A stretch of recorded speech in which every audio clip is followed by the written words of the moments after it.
Le Club Sexu présente À quoi tu jouis. Notre 4e saison est produite grâce au soutien des Matelas Loop. C'est pas parce que tu es précoce que c'est problématique nécessairement, mais quand t'en souffres, tu peux avoir ça depuis le début de tes relations sexuelles, tu peux l'avoir depuis un certain temps, tu peux l'avoir dans certains contextes. Donc, il y a des personnes qui sont peut-être précoces juste avec une partenaire, un partenaire. Pas genre à l'épicerie. Non, une banane pas chère. La livre de beurre 3 pour 10. C'est ça. Justin, je ne sais pas si tu es d'accord avec moi, mais je pense que l'épisode d'aujourd'hui, c'est probablement celui où on a le plus ri. Ouais. Je sais pas ce qu'il y avait dans l'air, là, mais je me trouvais nounoun. Là. On a tellement ri. Il faut dire qu'on était avec un humoriste quand même aussi.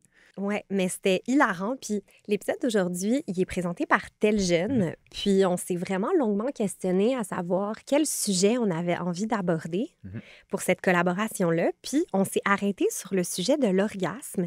Puis ce que je trouve intéressant avec ce sujet-là, c'est qu'on a l'impression qu'on sait beaucoup de choses, mais finalement, plus on en parle, plus on se rend compte qu'il y a tellement d'affaires qu'on sait pas puis qu'on a à apprendre. Vraiment. Puis je pense que quand on est jeune, l'orgasme, pas y arriver trop vite, c'est des choses qui peuvent vraiment nous jouer dans la tête, puis de savoir comment s'y prendre aussi. Fait que je pense que c'était vraiment un sujet parfait pour tel jeune, en fait. Oui, puis c'était vraiment parfait aussi de se replonger peut-être quand nous, on était des adolescents, des adolescentes, puis de se demander qu'est-ce qu'on aurait aimé apprendre à cette époque-là. Puis je pense vraiment qu'on a eu... qu'on a déployé des super belles réflexions, en fait, sur ce sujet-là qui est vraiment vaste. Ouais. Épisode coup de cœur. J'espère que vos bobettes sont étanches parce qu'il va y avoir des petites gouttes de pipi, je pense. Bonne écoute. Comment? Hey, Justin, j'ai une devinette pour toi. OK, vas-y fort. Qu'est-ce qui vient dans une boîte, qui s'utilise dans une chambre à coucher et dont on peut profiter seul, à deux, ou, si t'es vraiment wild, à plusieurs? Oh my God, Laima, est-ce que tu parles de ton nouveau jouet sexu? Non, je te parle du matelas Loop de Meublère D. Ah, ça aurait très bien pu être un gros dildo, ceci étant dit. Là. Mais c'est vrai que les matelas Loop, ils viennent dans une boîte aussi, super facile à dérouler.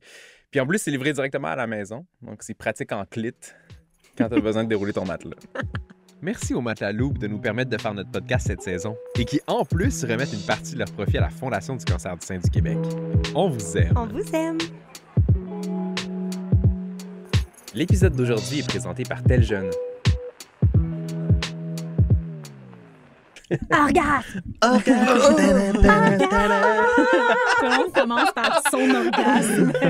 C'est pour être malaisant. Non, c'est une blague, là. C'est ça? Ouais. Alléluia! Ben, on vous avait prévenu là, qu'aujourd'hui, il va falloir que vous mimiez, vous qui jouez. Oui, je me suis pratiquée. Wow. C'est comme les posters du film Nymphomaniac de Lars von Trier où ils sont tous en orgasme. C'est clair. Ben salut! Merci à vous deux d'être là pour cet épisode Orgasme. Donc, on est avec Morag Boson et Charles Pellerin. Donc, je vous présente rapidement. Morag, on te connaît bien. Tu es chercheuse en sexologie et créatrice de contenu sexologique au Club Sexu. On t'entend de plus en plus sur diverses plateformes. Tu es vraiment rendu notre espèce de singe savant qu'on envoie partout. J'aurais été pour genre pieuvre, tu sais, avec les tentacules, mais singe, ça va. C'est la deuxième fois que tu es devant notre micro, d'ailleurs. Tu fais partie de notre épisode le plus écooté ever. Et de loin, donc un épisode qu'on avait fait sur le désir et l'écart de désir. Ouais. Moi, j'ai ma petite théorie sur ce sujet-là, de la popularité de cet épisode-là. Ah ouais?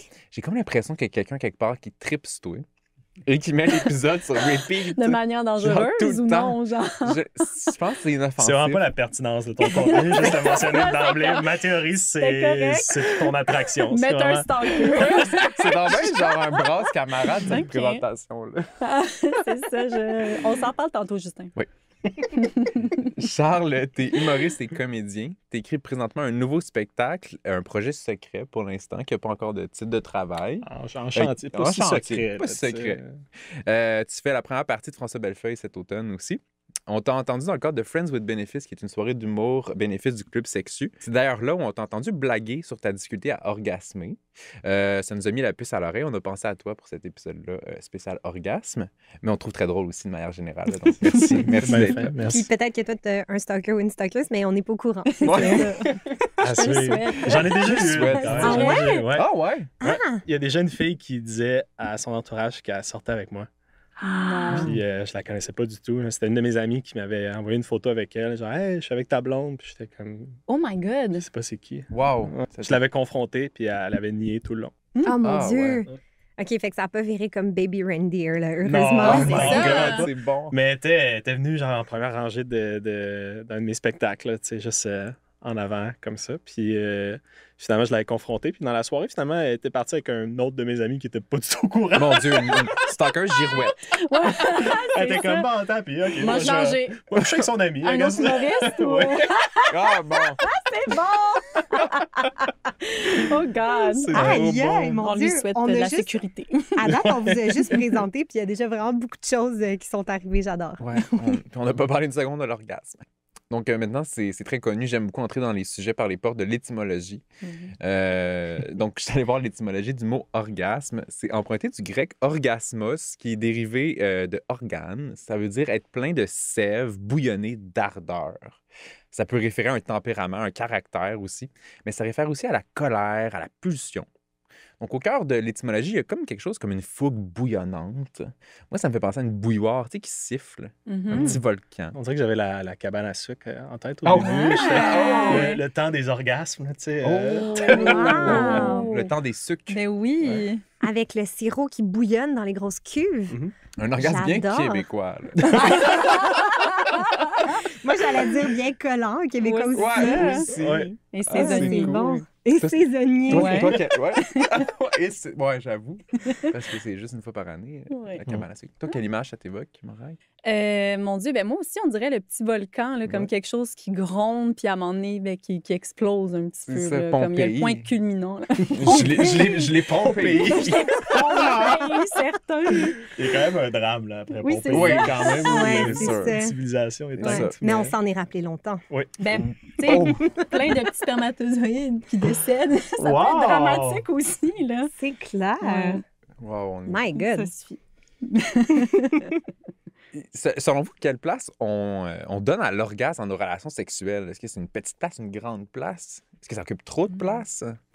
Mon Dieu, ben, moi, je trouve qu'il y a comme une place un peu discordante, là, au sens où on va avoir une place un peu mythique. Là. C'est comme si, genre, faut tout que les relations sexuelles mènent à l'orgasme ou, genre, une relation sexuelle est jugée bonne ou même incroyable, dépendamment de si l'orgasme est bon. Donc, là, ça peut avoir duré 5 minutes, puis rapido presto, mais si l'orgasme est incroyable, c'est comme toute la relation sexuelle, en fait, en dépend.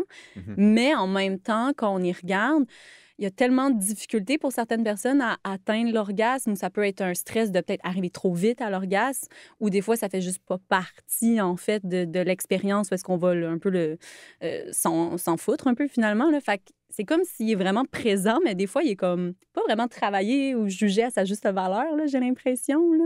Oui, c'est vrai qu'on va donner plus un saut d'excellence à une relation sexuelle de 5 minutes où tout le monde est venu versus une grosse relation d'1 heure là, où personne n'est venu. Ouais, il va comme avoir un « Ah, c'était le fun, mais dommage, tu Il y a sais, pas eu. je suis pas venue. » Tu sais, genre, fait que, ouais. Toi, c'est quoi ton expérience, Charles? Ouais, moi, j'ai l'impression, mettons, au niveau sociologique, je dirais que c'est l'objectif de la relation sexuelle. C'est comme tout est fait pour atteindre l'orgasme. C'est le seul objectif. Sinon, justement, ça invalide un peu la relation. Je pense qu'au niveau physique, c'est peut-être une manière que le corps a de nous stimuler à peut-être avoir des enfants. genre. C'est un peu la récompense qu'on a pour Procréer. pour procréer. Ouais. C'est comme une manière qu'on procrée. Je ne sais pas si sans l'orgasme, on se reproduirait ou on serait peut-être plus sélectif dans nos partenaires. Il y a définitivement des théories tu sais, qui vont là-dedans. Puis il y a même des théories en fait, qui se posaient la question à savoir pourquoi est-ce qu'il y avait tant tu sais, une facilité, mettons, à atteindre l'orgasme avec quelqu'un qui a un pénis. C'est peut-être pas nécessairement la même facilité ou la même importance qui est donnée quand on parle de reproduction. Là, je veux dire, dans le sens que si tu as un utérus, tu n'es pas obligé d'avoir un orgasme pour enfanter.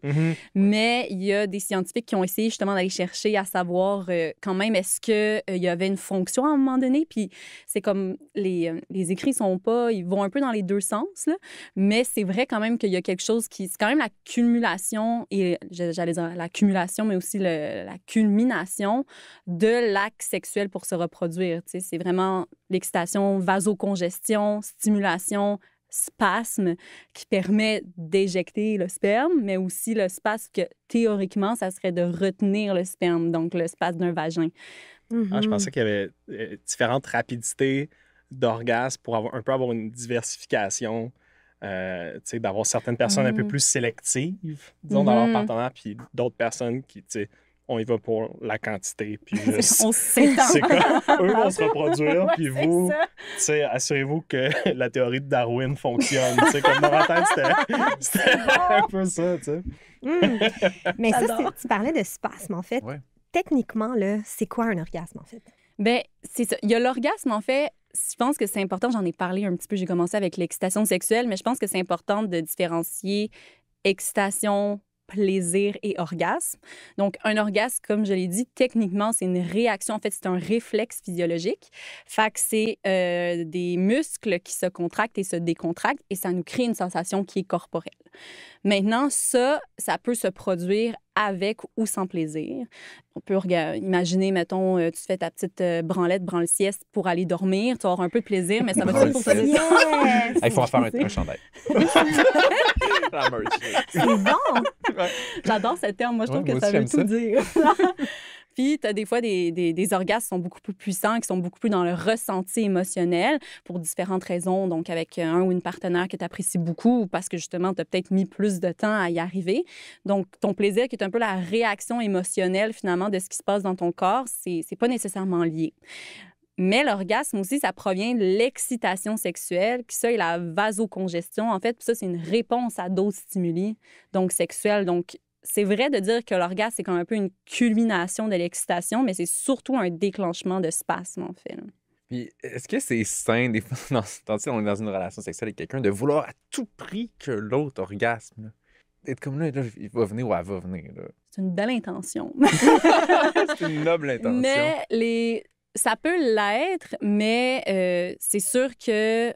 Là, je vais encore aller plus loin dans le physiologique. J'aime ça qu'on quitte le physiologique à un moment donné, mais je pense qu'il y a quand même une base de physiologique à comprendre où est-ce que pour qu'il y ait excitation sexuelle, dans le fond, ça joue beaucoup avec notre système nerveux.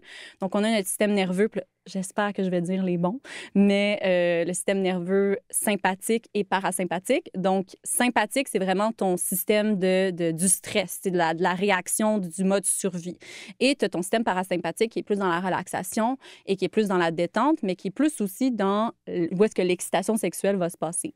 Donc, quand t'es stressé. En fait, quand t'es détendu, tu peux avoir de l'excitation, tu peux avoir des relations sexuelles, mais quand tu commences à être stressé, donc justement parce que tu ressens une pression, parce que tu as une anxiété de performance, n'importe quoi, tu peux te retrouver à finalement chavirer de l'autre côté et là, on peut avoir un problème avec l'excitation sexuelle finalement qui prend le bord, tout simplement parce que là, ton corps est un peu en mode survie.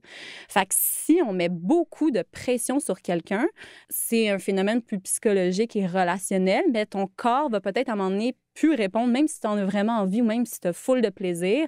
Le fait que ça devienne, le stress prenne un peu toute la place, ça peut t'empêcher finalement de te concentrer sur tes sensations et de te concentrer à te détendre puis à éprouver du plaisir et donc de l'excitation sexuelle.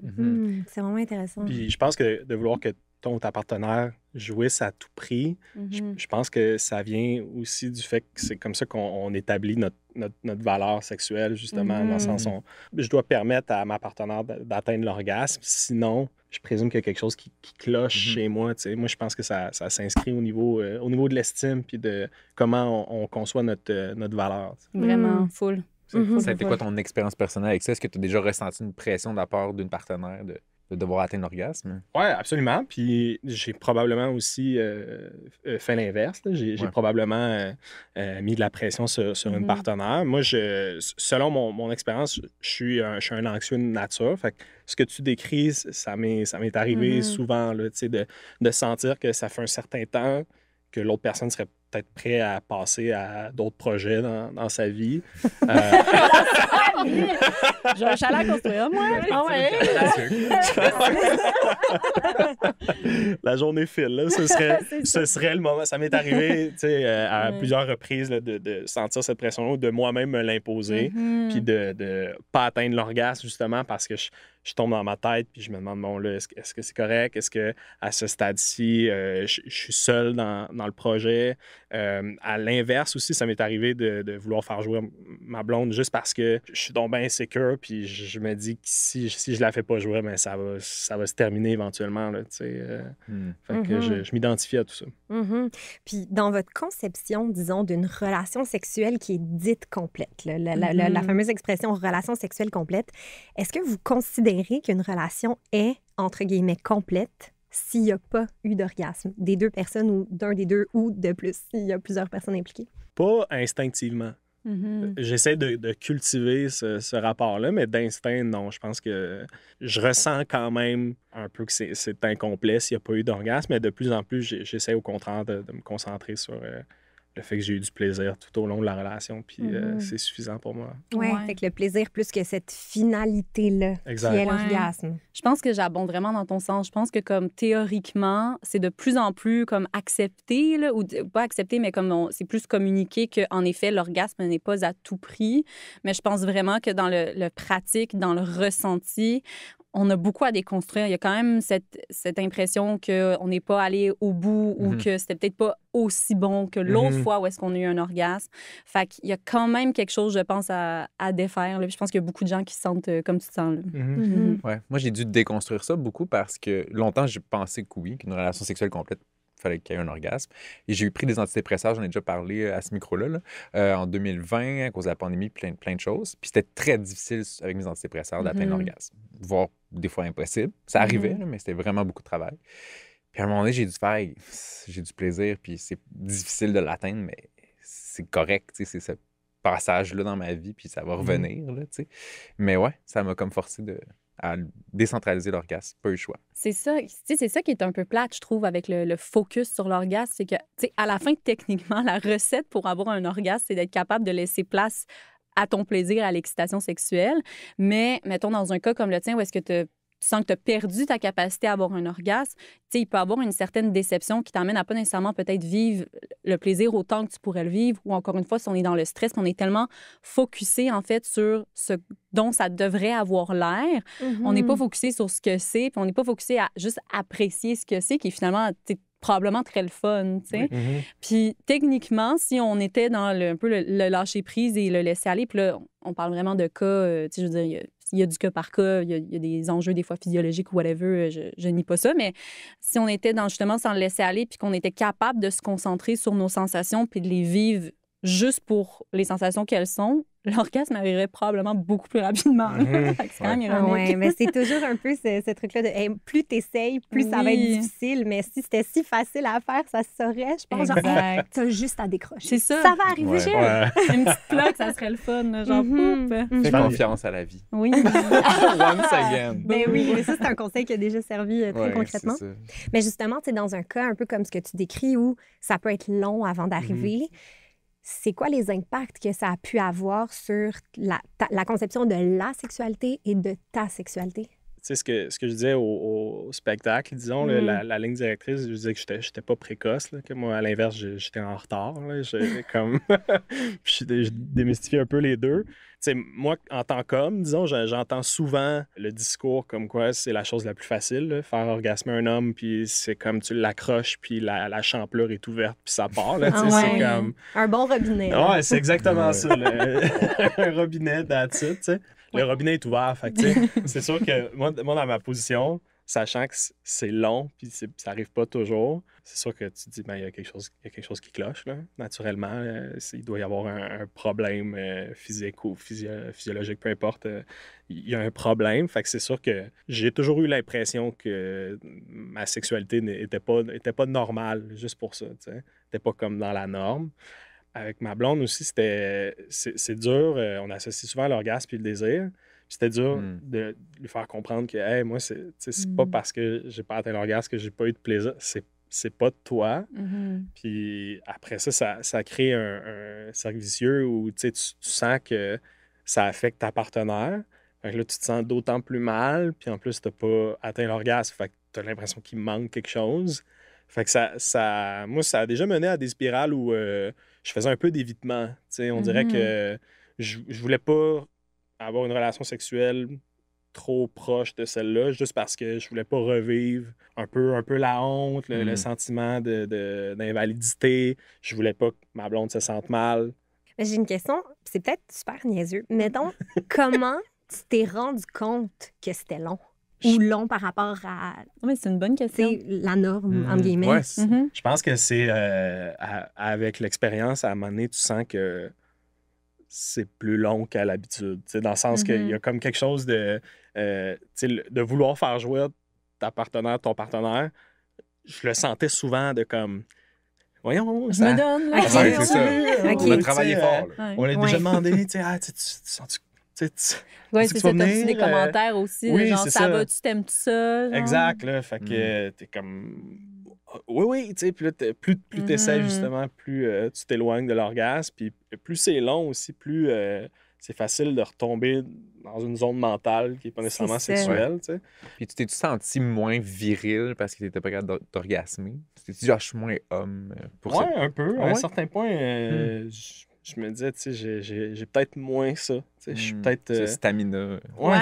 Je suis peut-être moins sexuel. Ouais. Puis en même temps, c'est paradoxal parce qu'on dirait que ce qui est valorisé, c'est un gars qui peut tenir longtemps. C'est vrai, hein? Ouais, mais en même temps... Qui peut retenir son orgasme. Mais il faut qu'à un moment donné, il soit capable de, tu sais, dans l'imaginaire, je veux dire. C'est lui qui décide. Ça y appartient, c'est son orgasme, puis à un moment donné, il permet, tu sais, d'arriver. C'est super intéressant parce que c'est un peu paradoxal. Je sais pas ce que t'en penses, Morag. Oui, mais c'est ça. Moi, je trouve qu'il y a beaucoup, comme tu dis, de l'aspect un peu de la décision, mais il y a aussi, tu sais, j'ai l'impression que dans le mythe de l'homme qui tient pendant des heures, ça sous-entend aussi que la personne qui est avec lui est genre en extase pendant des heures, elle est satisfaite pendant des heures. Humainement, le faire pendant 4 heures, c'est pas possible. Ben, tu sais, c'est possible, mais pas nécessairement sans séquelles. Fait que c'est pas recommandé par la santé canadienne. T'sais, on l'entend des fois, là, des personnes qui vont justement sentir qu'il y a un certain retard ou il y a un certain délai, qui vont dire au moins, je dure longtemps. Il y a comme un... Mais c'est vrai qu'on pourrait le voir comme un avantage. Mais ce qui est drôle, c'est qu'autant... En fait, moi, ce que je trouve vraiment intéressant, c'est qu'on a tendance dans ces moments-là, puis un peu comme tu l'as présenté, puis je vais pas mettre des mots dans ta bouche, mais finalement, c'est de se comparer à un autre stéréotype qui est pas plus souhaitable. Mais que là, je suis pas précoce, je suis retardée, non. Genre, alors que peut-être qu'il y a beaucoup de personnes précoces qui aimeraient que ce soit plus retardé tant qu'à ça. Mais je pense que, comme tu l'as bien nommé, c'est que si ça devient... Les yeux puis l'attention sont que là-dessus, ben là... tout le plaisir vient de partir. Puis là, t'as même plus envie de recommencer l'expérience, en fait, parce que ce n'est qu'une autre mise en échec, là, tu sais. Puis foncièrement, si on veut que la sexualité soit à propos du plaisir, ben c'est vrai qu'on n'a pas besoin d'une autre mise en échec, là. C'est pas ça le deal, là, tu sais. Non. Puis ça me fait penser à un concept qu'on a quand même souvent abordé ici au podcast, c'est le fameux script sexuel aussi, qui est dans des relations hétéro. Tu me diras, Justin, si... c'est la même chose pour les hommes gays, mais la relation sexuelle va se terminer lorsque l'homme a un orgasme. Tu sais, c'est beaucoup ça qu'on voit, par exemple, dans la porno, dans les représentations qu'on a en général. Ça va être, il va y avoir des, entre guillemets, préliminaires qui va mener à une pénétration et l'homme jouit, puis la relation est terminée. Que la femme ait eu un orgasme ou pas. Là, je suis hétéronormative. Mais donc, cette idée-là de l'orgasme qui arrive ou qui arrive pas, puis du fait que c'est peut-être un enjeu, ça montre que, encore une fois, on est vraiment très encarcané dans ce script-là. Comme tu le dis bien, j'ai l'impression que l'homme, c'est comme impensable, en fait. Puis là, on parle vraiment en termes hétéro, mais l'homme, c'est comme impensable. Si tu as un pénis, c'est impensable que tu viennes pas, en fait. Il y a nécessairement un problème si tu viens pas, parce que comme tu l'as dit au début, ben, c'est ça, puis c'est si facile, techniquement. Oui, on ouvre le robinet, là. Exactement. Alors qu'on enlève un peu, ça fait fi de tous les aspects qui peuvent justement venir jouer dans notre tête, qui nous empêchent d'être dans le moment présent, ou même qui nous amènent à peut-être venir trop vite, tu sais, parce qu'on est tellement pas dans l'apprentissage, le moment, on connaît pas exactement notre corps, c'est juste action, que ça peut être difficile. Puis à l'inverse, chez les femmes, encore une fois, hétéro, chez les personnes qui ont un vagin, il y a tellement cette conception que c'est difficile à atteindre puis que c'est compliqué que si l'orgasme apparaît pas, franchement, on s'en fout. Il y a comme je pense que c'est nouveau quand même, cette perception de vouloir faire plaisir à une partenaire féminine, mais c'est pas autant, je pense, synonyme ou c'est pas associé autant à « Ah, t'as pas eu de fun ». C'est comme t'as pas été capable de venir, mais je suis capable d'avoir confiance que t'as eu du plaisir.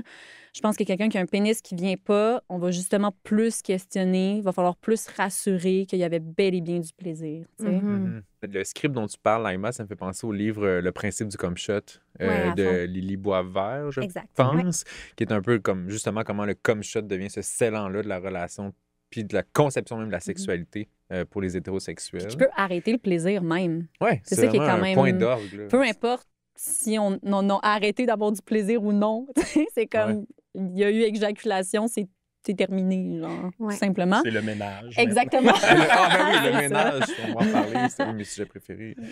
Torché. Par rapport au script, moi, j'atteins pas toujours l'orgasme par pénétration. Puis ça, c'est aussi quelque chose qui m'a affecté, de me dire, hey, tu sais, moi, ça arrive pas toujours comme ça. Est-ce que c'est normal? T'sais, justement parce que le script, le scénario est écrit, puis on dirait que tout ce qui en déroge est l'anomalie. T'sais. Fait que oui, je partage. Ben ouais, mais c'est vrai que ce fameux script-là, finalement, je pense que tout le monde gagne à s'en défaire, en fait. Sauf ceux qui jouissent par pénétration, exactement, qui sont comme... Avec leur orgasme, ils ont un sentiment de normalité aussi qui est très excitant. Là, dans les faits, est-ce que les femmes dans les couples hétérosexuels orgasment beaucoup? J'en parlais tantôt, si on veut différencier plaisir de orgasme, mais souvent pour évaluer un peu la satisfaction sexuelle, les études vont évaluer la présence d'orgasme. Mais ça peut des fois être très révélateur sur l'adhésion au script ou la manière de les négocier. Fait que, Justin, tu me demandais si les femmes avaient beaucoup d'orgasmes dans des relations hétérosexuelles. Et la réponse, en fait, on a fait avec un sondage d'ailleurs, un sondage maison du Club Sexu, avec comme 2000 quelques personnes quand même. On les salue, j'espère qu'ils nous écoutent sûrement. Salut. Merci de vous être donné à la science. Mais les hommes hétéros, en fait, si on prend dans une relation, vont avoir eu un orgasme dans la dernière relation sexuelle qu'ils ont eue à 94 %. C'est ça qui est rapporté, ce qui est très, très, très élevé. Et les femmes, 60 %. Ah c'est quand même Et si on prend les personnes qui ne s'identifient pas dans la binarité, on est aussi à 60 %. Mais quand on est dans des relations gays ou lesbiennes, parce qu'il n'y a pas la dualité de genre qui se propose, les hommes ont des orgasmes dans la dernière relation à 91 % et les femmes à 82 %. Oh! C'est quand même 22 % plus que... Oui, c'est quand même une augmentation. Fait que les hommes gays puis les hommes hétéros, c'est quand même relativement similaire, mais il y a un très grand écart entre les femmes hétéros et les femmes lesbiennes. Exactement. En gros. Oui. Et d'ailleurs, là, je ne vais pas vous refaire tout l'article que ma collègue Léa Séguin a écrit là-dessus sur les corps orgasmiques, mais qui est disponible sur le site et est super intéressant. Mais au début, un peu le préjugé, c'était de dire, c'est parce que les femmes se connaissent mieux, les hommes se connaissent mieux, voici. Mais ça parle beaucoup plus, en fait, des scripts et des scripts de la pénétration, où, finalement, dans les relations hétéros, il y a une prépondérance de la pénétration comme, je dirais, le menu principal de la relation sexuelle. Et c'est ça qui cause, en fait, que, étant donné que la plupart des personnes, en fait, qui ont un vagin ne vont pas nécessairement avoir un orgasme dit par la pénétration, et qu'on va mettre plus les stimulations autour du clitoris ou même à l'intérieur ou avec les mains, avec la bouche, tout ça, plus dans le rang de comme préliminaire, et qu'on passe pas autant de temps avec ça. C'est plus ça qui serait une bonne, en fait, théorie pour expliquer les corps orgasmiques, t'sais.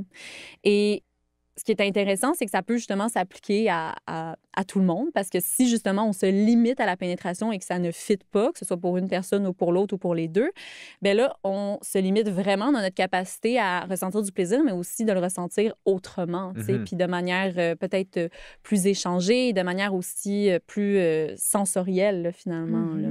Est-ce que... je lance une question, ça peut être stupide. Il n'y a pas de question niaiseuse. Je connais rien, OK? Je lance ça. Ouais. Est-ce que ça pourrait être aussi dans la conception du désir? C'est-à-dire, est-ce que, à cause de notre société, la manière que c'est construit, les femmes se définissent un peu plus par le désir qu'elles engendrent? Donc, dans une relation hétérosexuelle, pour être portée à vouloir être jolie, bien paraître, être dans la séduction, tandis que dans une relation homosexuelle, ce rapport-là est peut-être moins présent parce que d'emblée, une femme homosexuelle est déjà un peu plus peut-être marginalisée, a pris un peu plus de temps pour se déconstruire de ces idées-là, est-ce que justement ça pourrait s'inscrire dans la même logique par rapport au système sympathique, parasympathique? Mais j'ajouterais que les femmes lesbiennes sont peut-être moins justement dans l'espèce de système patriarcal. Elles sont un peu à l'extérieur, tu sais. Puis je trouve ça super intéressant ce que tu avances. Full. Ben, t'es vraiment sur une belle piste, là. C'était pas épais du tout. Bravo pour ça. Je peux arrêter ma réponse, t'es satisfait. Mais oui, il y a définitivement des scripts justement genrés où si t'es une femme, on va s'attendre à ce que tu évoques du désir et pas à ce que tu désires. Puis ça va aussi loin que de dire, ben si tu dois être objet de désir, il n'y a pas de nécessité à ce que tu connaisses ton corps, à ce que tu saches qu'est-ce que t'aimes et à ce que tu, en fait, le mettes de l'avant même dans une rencontre avec quelqu'un d'autre. À l'inverse, l'homme est désirant. L'homme, on dit, ben oui, c'est normal, ils sont excités, oui, il a envie, oui, il a envie que ça se passe comme ça. Donc, il y a vraiment une plus grande facilité à être comme agentif et à mettre de l'avant ce dont on a envie. Et surtout quand la norme est exactement ce dont on a besoin pour être stimulé facilement, comme la pénétration dans la plupart des cas, ben ça se pose encore moins la question. Fait qu'il y a vraiment ça. Puis, dans le cas, mettons, de personnes, je dirais, qui sont dans des couples lesbiens, par exemple, ou même dans des couples gays, j'aurais envie de dire que on commence déjà avec pas d'obligation d'avoir une pénétration classique. On peut l'avoir avec des jouets, par exemple, ou si on a quelqu'un qui a un pénis dans la relation, mais on part déjà qu'on n'a pas ces scripts-là qui sont obligatoires. Donc, on est déjà beaucoup plus ouverte à se demander qu'est-ce que l'autre aime, à faire plaisir et à explorer. On a comme l'étape de « je dois quitter le script » qui est vraiment difficile, est déjà faite, tu sais.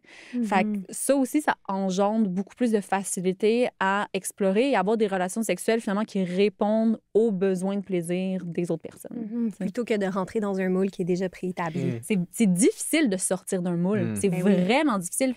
Mais je rebondis sur ce que tu disais, Charles, tout à l'heure, parce que ça a quand même résonné. Je lisais dans des magazines des articles sur la sexualité, là, tu sais, pour les adolescentes ou adolescents. Mais là, c'était beaucoup adolescentes. Puis ça nous expliquait beaucoup plus comment être désirable et comment plaire aux hommes plutôt que réfléchir à notre propre plaisir ou à notre propre envie. Fait que moi, ça me parle énormément, ces conversations-là, parce que j'ai l'impression quasiment d'être partie d'un petit peu plus loin. Parce que la conception, comme quoi c'est difficile de faire jouir une femme, moi, je l'avais intégrée, mais à un autre niveau. Fait que je pensais que c'était totalement normal que je jouisse pas ou que je jouisse rarement, parce que je me disais, c'est compliqué. Si j'ai envie de jouir, ben là, il faut quasiment que je dérange quelqu'un. Il faut quasiment que je le demande ou que je le quémande. Puis là, je sais que c'est un gros terme quand même, mais c'est un rapport qui a été confus pour moi quand même assez longtemps. Puis je pense que c'est quelque chose que je déconstruis avec le temps, mais je pense que ça laisse énormément de traces dans la sexualité de quelqu'un, de penser que son plaisir est vraiment placé au second plan. Puis ça aussi, ça a un gros impact finalement sur la capacité de jouir, parce que là, tout d'un coup, on revient à ce que tu disais, Charles, sur être dans sa tête. Exact. T'es pas dans ton corps. Exact. Je pense qu'un des numéros d'humour les plus connus au Québec, c'est le Point G de Lise Dion. Je sais pas si vous avez déjà vu, mais ça en dit beaucoup quand même sur notre conception que ce numéro-là est résonné. Autant, là, c'est Lise Dion qui dit qu'elle n'a jamais trouvé son point G. Ouais, le point G qui est genre l'Eldorado perdu. Là. C'est comme on a tellement créé une mythologie autour de ça. Puis Avec le recul, c'est pas si mystérieux. Non, c'est ça. Ça l'est pas, mais moi, vraiment, ce que tu dis, tu sais, ça date de quand, ce show-là, mais comme quand est-ce qu'on a parlé du point G, on a déconstruit qu'est-ce que c'était, puis on a vraiment identifié les zones qui pouvaient être stimulées, qui pouvaient s'y apparenter. Il y a comme 10 ans d'écart entre ça. Fait que, on a tellement voulu entretenir le mythe sans se dire, ben, y est-tu vraiment là? Puis aussi réfléchir à, ben, ça serait le fun que les gens le trouvent pour de vrai. Mettons, ça, c'était pas important. Vraiment pas, là. Non, c'est ça. Puis après ça, en tout cas, on rentrera peut-être pas nécessairement là-dedans, mais tu sais, il y a toute la conception super judéo-chrétienne aussi du plaisir, tu sais, comme quoi les femmes sont pas nécessairement faites pour avoir du plaisir, elles sont faites pour enfanter. Et le plaisir appartient aux hommes, aux personnes avec des pénis. Fait que, tu sais, c'est comme un poids quand même assez lourd là, qui pèse sur nos frêles épaules. Mais comme tu l'as bien dit, c'est que c'est des choses qu'on se rend même pas compte qu'on apprend avant même d'avoir des expériences sexuelles. Fait que t'as ça dans ta tête, ça sculpte comment tu réfléchis ton corps, comment tu réfléchis tes sensations, comment tu réfléchis quand tu as tes premières expériences. Genre, c'est vraiment anecdotique, là, les gens, j'ai l'impression, qui vont comme sortir de ces carcans-là comme par découverte ou par curiosité, tu sais. Puis après, ça en suit une vie d'expériences sexuelles qui vont souvent les confirmer, tu sais, ou à moins que, justement, tu aies des expériences anecdotiques. Fait que c'est vraiment important, là, ce que tu as nommé, je trouve. Ben, même au niveau masculin, on dirait qu'on avait intégré cette idée-là que ça allait être une contrée lointaine à découvrir, puis ça allait être une grande épopée pour peut-être un jour... Puis là, peut-être aussi, surtout, dans le sens, tu le trouveras peut-être pas. Ouais. C'est correct, mon chum. C'est ça, exact. Puis en parallèle, justement, ayant grandi dans le changement du discours, comme quoi la plupart des femmes hétérosexuelles n'atteignaient pas l'orgasme parce qu'elles étaient mises un peu de côté par leur partenaire, on dirait que, en tout cas pour moi, puis il y en a peut-être d'autres, ça crée je dirais, t'as envie d'être un bon élève, disons, du féminisme, puis t'as envie que ta partenaire jouisse, mais ça devient aussi tellement une priorité que tu peux aussi t'oublier. Fait qu'il y a un équilibre à trouver, je pense, entre être présent pour l'autre et présent pour soi. Tu sais, moi, je jongle encore avec tout ça, là. Ouais, c'est full intéressant, puis c'est sûrement super complexe aussi, tu sais, de pas non plus être dans la pression dont on parlait tout à l'heure, tu sais, de vouloir à tout prix, mais en même temps montrer un intérêt, peut-être aussi s'éduquer, puis essayer, communiquer, puis ouais. Tu sais, Laima, tu parlais de quand tu étais petite, des modèles que tu as eus. Puis c'est quand même un épisode qui est présenté par Tel Jeune, je vous rappelle. Puis c'est vraiment un cube Rubik, l'orgasme et la sexualité quand on est jeune, là. C'est comment s'y prendre, bien faire, mal faire, en combien de temps je suis supposé venir. Tu sais, tous ces modèles-là. Est-ce qu'il y a des choses que vous auriez aimé savoir quand vous étiez petite sur l'orgasme? Ouais, ado, genre. C'est une bonne question, mais là, ça va être mon segment sexologue. Point.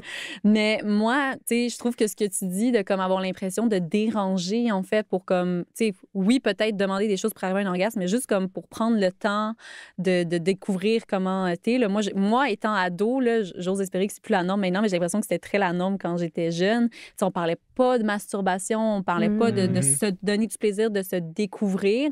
Fait que moi, la première personne qui a découvert mon corps, c'est mon pauvre chum de 16 ans, genre. Savait pas quoi faire avec ça, justement, qui était dans... C'est une contrée lointaine. Moi non plus, genre. J'étais tellement occupée à ce qu'il veuille me revoir demain matin que j'étais comme, oh mon Dieu! Mais, fait que je pense que j'aurais aimé, savoir que c'est correct de s'explorer puis être comme un peu plus encouragée. Mais je pense que si j'avais appris qu'on peut faire des erreurs, ou, tu sais, on peut... Justement, on essaye ensemble, on apprend, puis c'est pas une pièce de théâtre, là, genre on est là, puis qu'on peut communiquer, puis que c'est comme ça qu'on va avoir plus de fun. Genre, ça aurait été vraiment plus simple, plus rapidement, là. Vraiment, là. Une belle réponse. Vas-y après. Ouais, passe après ça. Essaie de topper ça. Qu'est-ce que je dirais au niveau des jeunes? Ça va peut-être être drôle, mais on dirait que je pense juste à la ligne dans The 40-Year-Old Virgin. Je sais pas si vous avez vu ce film. Ben oui. Ça peut paraître stupide, mais il y a comme une phrase qu'un de ses collègues au magasin de TV, il dit « You put the pussy on a pedestal. » Can I just interject for a second? Let me just say, you are putting the pussy up on this pedestal. You're just building the pussy up, man. What are you even talking about? Building the pussy up? What does that mean? Ce que je veux dire, c'est que je mettais tellement la sexualité comme étant quelque chose de gros que ça vient avec de l'anticipation, du stress, puis est-ce que je vais être capable, comment faire, puis c'est quand même vraiment instinctif. Tu sais, au final... Ça se découvre, tu sais, de manière assez simple et naturelle. On n'est pas les premiers à faire ça sur Terre, tu sais. Il y a comme, quelque chose d'enregistré, tu sais. Moi, je pensais que oui. Mais puis c'est une conversation, tu sais, la sexualité. Fait qu'elle est toujours différente. Puis quand tu es présent puis à l'écoute dans une conversation, d'habitude, ça se passe bien. Exact. T'es pas présent. C'était une petite blague. C'était comme, voyons, c'est la première fois que ça arrive, on a 4 saisons. Elle comprend pas ce que je dis, puis j'articule jamais. Moi, je pense que ce que j'aurais aimé apprendre, c'était probablement que c'était normal si je venais pas avec juste une pénétration. Oui. Parce que c'est vrai que dans des films pour ados, qui étaient des films, tu sais... genre général, là, que tout le monde pouvait regarder, c'est vrai que quand on voyait de la sexualité, ce qu'on nous montrait, c'était vraiment en dessous des couvertes, un gars sur une fille, Ah il se pénètre Ouais. une coupe de coups, puis là, poup, la fille a joui. C'était beaucoup ça, tu sais. Fait que je pense que je pensais que c'était comme ça, puis là, moi, ça fonctionnait pas. Fait que je pense que je me questionnais beaucoup, tu sais, par rapport à ça. Puis un peu comme ce qu'on a dit tout à l'heure aussi, tu sais, je pense que j'aurais aimé qu'on me dise que mon plaisir était Ouais. aussi important que celui de mes partenaires, tu sais, puis Mm. que c'était pas... que c'était pas un caprice, tu sais, Ouais. que de revendiquer le même plaisir ou autant de plaisir. Ou, ouais. Ça m'aurait Puis- fait du bien, je pense. C'est même juste l'idée des couvertes, là, c'est une manière de cacher les comédiens, là, parce que Ouais. Ouais. ça garde la chaleur, dans le sens que c'est pas si efficace. C'est comme Ouais, libre ouais. à vous, mais tu sais. Les comédiens et les Sims. Parce que les Sims, on les voyait pas vraiment. On a sur la couette quand ils faisaient crac-crac. Il y avait des feux d'artifice à Est-ce la que toute tu fin. t'essayais de leur faire crac-crac pour comprendre ce qui se Ah, tout le passait? temps. Ouais. Ah, C'est dès mon- que t'as c'est mon l'occasion. but. Peut-être qu'à un Ouais. moment donné, je vais voir qu'est-ce qui se passe. Ah oui, c'est sûr, là, c'est ça le but. Puis quand tu essaies de faire crac-crac trop vite, ça chie. C'est vrai? Ouais, Ah. des fois, ça Ah peut ouais? créer des chicanes. OK. Genre, les jauges, ils diminuent. Puis aussi, très vite, t'as comme une responsabilité parentale dans les Sims. C'est ça, j'allais dire. Tu veux pas Ouais, moi, je nécessairement faisais juste avoir, des Le là, gay. teen mom est real quick. Ah!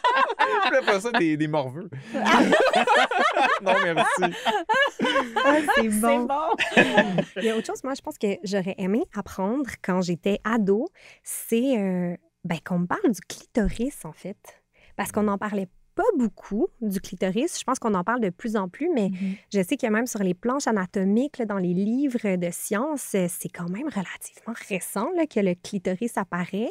On dit aussi souvent que le clitoris, c'est le seul organe qui ne sert qu'au plaisir. Mhm. Ouais, est-ce que vous en entendiez parler quand vous étiez ado du clitoris? Non, hein? de non. De non. Je pensais que c'était un the Pokémon. myth. Ouais, il pouvait se transformer. Ben oui, c'est gonflé. C'était un mot, Ouais. mais c'était mystérieux. Tu sais, Oui. c'est quoi, c'est où. Mhm. On dirait que la première chose que j'ai entendue quand on m'a parlé de clitoris, c'est qu'il y en avait qui se le faisaient enlever. On dirait que c'était comme dans Ah, cette discussion-là. genre sur les L'excision. excision. Exact. Mm. Moi, Ah, c'est c'est fou, c'est en pareil. parlant d'excision que j'ai découvert le clitoris. Oh, donc à la Euh, négative. C'était une bonne journée. C'est sûr, c'était une journée intense au niveau scolaire. L'arrêt d'autobus était T'es resté dans tes pensées à la fenêtre. là. difficile. Mais ce que je dirais aux plus jeunes, c'est que c'est plus facile à trouver qu'on pense. Et oui, oui, full. Moi aussi, on dirait que j'essayais de réfléchir au moment où j'en ai entendu parler. Puis je pense que justement, il était peut-être évoqué de manière tellement sous-entendue. Tu sais, je pense, mettons, à Sex and the City, tu sais, quand il parlait du Ouais. vibrateur Rabbit qui devait stimuler à l'intérieur comme le clitoris. Mais tu sais, je pense qu'ils n'ont jamais nommé clitoris même, alors que tout le gag était autour du fait que ça stimulait aussi clitoris. C'est tellement vrai. Là, ma mémoire, peut-être qu'elle fait défaut, mais on dirait que j'ai comme un peu cette impression-là que comme on en parlait, ou tu sais, on parlait, si, mettons, je t'entendais parler de clitoris parce que c'était l'orgasme clitoridien Oui, c'est ça, par opposition à l'orgasme versus vaginal. l'orgasme vaginal.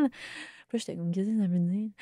C'est quoi? Puis comment le stimuler aussi? Là? Genre, il est là, OK, fine, mais je fais quoi avec ça? Ouais. Pourquoi c'est vraiment sensible et désagréable des fois? Pourquoi, genre, c'est le fun d'autres fois? Fait que c'était vraiment un mystère super longtemps. Mais Mhm. j'ai l'impression que dès que tu le découvres, pour beaucoup de personnes qui ont un clitoris, c'est comme, ah, il fallait le dire. Mhm. Voyons non. Puis c'est quoi sa place au cœur de l'orgasme? C'est indispensable. Là. Ben oui, en fait, parce que finalement, le clitoris, on a tendance à croire que c'est que le petit bouton de rose qui est en haut. Le petit capuchon. Le petit rouge à lèvres. Oui, exactement. Le petit La rouge à gros lèvres. cordon à fun. Oh my La God! gros cordon à fun. Oh my Ah, God! c'est un autre t-shirt. Oh, wow. À date, on a de la L'autre merch. t-shirt. là. J'adore. Ben, on prend une cote, hein. Ah, ben oui, c'est Ben sûr. On est honnête, Justin et moi. Mais oui, donc en fait, c'est une structure. C'est vraiment, il y a comme il y a le clitoris, et il y a le corps du clitoris, et il y a comme deux jambes qui viennent vraiment, genre, chevaucher finalement le début du canal vaginal. Et c'est pour ça aussi qu'on appelle, un peu le fameux point G ou la zone sensible, où est-ce que c'est vraiment comme dans le tiers ou 2/3, en fait, de l'entrée du vagin, où est-ce que c'est super sensible, mais c'est parce que tu as comme ton clitoris qui l'entoure tout, finalement. Donc, c'est essentiel dans la stimulation du plaisir, là. Fait que c'est... Fait que c'est pour ça aussi qu'un orgasme clitoridien ou vaginal, c'est la même chose, là. Finalement, c'est plus est-ce que tu stimules de manière externe ou interne ton clitoris? Mais à la fin, c'est vraiment cette zone-là qui va être particulièrement nervurée puis particulièrement sensible pour une personne qui a un vagin. Là. Qu'est-ce qu'on pourrait dire à un homme ou à un jeune garçon hétéro qui a envie de s'intéresser au clitoris puis de donner du plaisir à une femme ou à une personne qui a un vagin puis un clitoris? C'est sûr qu'il y a comme... moi, je suis d'avis avec toi. Je pense que comme le script qu'on a entendu, que c'était difficile, que c'était compliqué, ça nous a convaincus que c'était difficile et compliqué et donc on l'entretient parce qu'on veut pas le chercher. C'est comme un biais de confirmation. Exact. Je pense vraiment que si la stimulation vaginale et clitoridienne était aussi abordée que la stimulation du pénis, on serait peut-être dans des affaires similaires, là, moi, je crois. Mais c'est sûr que quand tu vois pas quelque chose, des fois, ou quand... dépendamment de ta façon de faire ou whatever, il y a des personnes qui vont pas nécessairement regarder non plus qu'est-ce qu'ils font avec leurs mains, puis c'est vrai que ça te saute pas aux yeux, surtout la partie interne. Donc, j'irais vraiment, commencer à masser, commencer à caresser, y aller doucement aussi, pas rentrer un doigt, pas chercher le fond, chercher l'avant, explorer, justement. Je pense explorer les différentes textures, les différentes pressions, je pense que c'est full important. Pas y aller juste avec tes mains aussi. En tout cas, Gérard, tu m'appelleras, là. Avec la bouche, tout ça, vraiment, c'est très sensible. Donc, c'est pour ça que c'est facile à stimuler, mais il faut justement avoir un peu la bonne technique et pas avoir peur de comme varier, mais en même temps, dès qu'on a une formule gagnante, on peut la garder. La première technique, ça doit être de demander, simplement. Bien, 100%. 100%. Demandez-le. Oui. Puis de pas avoir... de pas être dans la honte, de pas être dans le dégoût. On n'en a pas beaucoup parlé, mais le dégoût, ça pourrait être un épisode sur la vulve, là, mais d'y aller à belle enjambée. Là. Fait que ce serait quoi, disons, une question qu'un homme pourrait... Ça pourrait être genre, t'as-tu ça, toi, un clitoris? T'as-tu ça, toi? Ben oui, il est là, il est subtil, mais il est là. Puis ce qui est intéressant aussi avec le clitoris, c'est que quand tu vas commencer à le stimuler, il va se cacher un petit peu parce que c'est un peu sensible puis ça s'engorge de sang. Fait qu'il faut continuer, il faut lui dire allô, faut savoir comment ça va, mais il est là, puis on peut avoir un orgasme de son clitoris. C'est ça qui est super le fun. C'est juste de tasser un star. Oui, c'est comme, 100%. tu veux voir, il fait quoi dehors? Mais en effet, des fois, tu le vois pas, mais c'est parce qu'il y a, il y a des rideaux devant. 100%. Puis il fait beau aujourd'hui. Exact. Ouvrons le soleil. Il fait toujours beau. Au pays du clitoris. Mais toi, t'as-tu répondu, Justin? Non, j'ai pas répondu. Ben... Je réfléchissais. Okay. Je pense que j'aurais aimé savoir que c'est pas important quand l'orgasme arrive. Puis j'aurais aimé ça aussi savoir qu'on peut continuer après. Oui. Après ça, on est quand même des êtres d'un neurotransmetteur et de chimie. Là. Je veux dire, à un moment donné, si le plaisir redescend après avoir été venu, tu vas pas te forcer, mais j'ai l'impression d'avoir su qu'on peut continuer après l'orgasme, ça m'aurait vraiment plu étant plus jeune. C'est vraiment important qu'est-ce que tu dis parce que c'est vrai que, tu sais, il y a aussi comme ce mythe-là, ce mythe qui est semi-réalité, mais tu sais, l'orgasme féminin, que tu peux en avoir 15 tu sais, pendant des heures, il n'y a pas de stress, puis un orgasme masculin, avec un pénis, en fait, où est-ce que ça va falloir que tu arrêtes toutes tes actions pendant 24 heures. Il y a comme un... Mais c'est vrai, c'est comme le temps que tu te recharges. La boutique est fermée. C'est ça. C'est un mythe, mais c'est un mythe, mais pas tant que ça, dans le sens que ça varie beaucoup chez des personnes, mais c'est vrai que ça peut changer la donne. T'sais, si tu peux avoir un orgasme et que tu peux continuer à être stimulé puis à éprouver du plaisir, c'est vraiment plus facile de pouvoir juste un peu continuer de manière seamless puis que ça ne dérange pas un peu finalement ce qui se passe. Mais si tu as besoin d'un 5 minutes ou même il y a des personnes qui sont, dès qu'elles ont eu un orgasme, après elles ne veulent plus de contact sexuel, là, c'est comme une distance.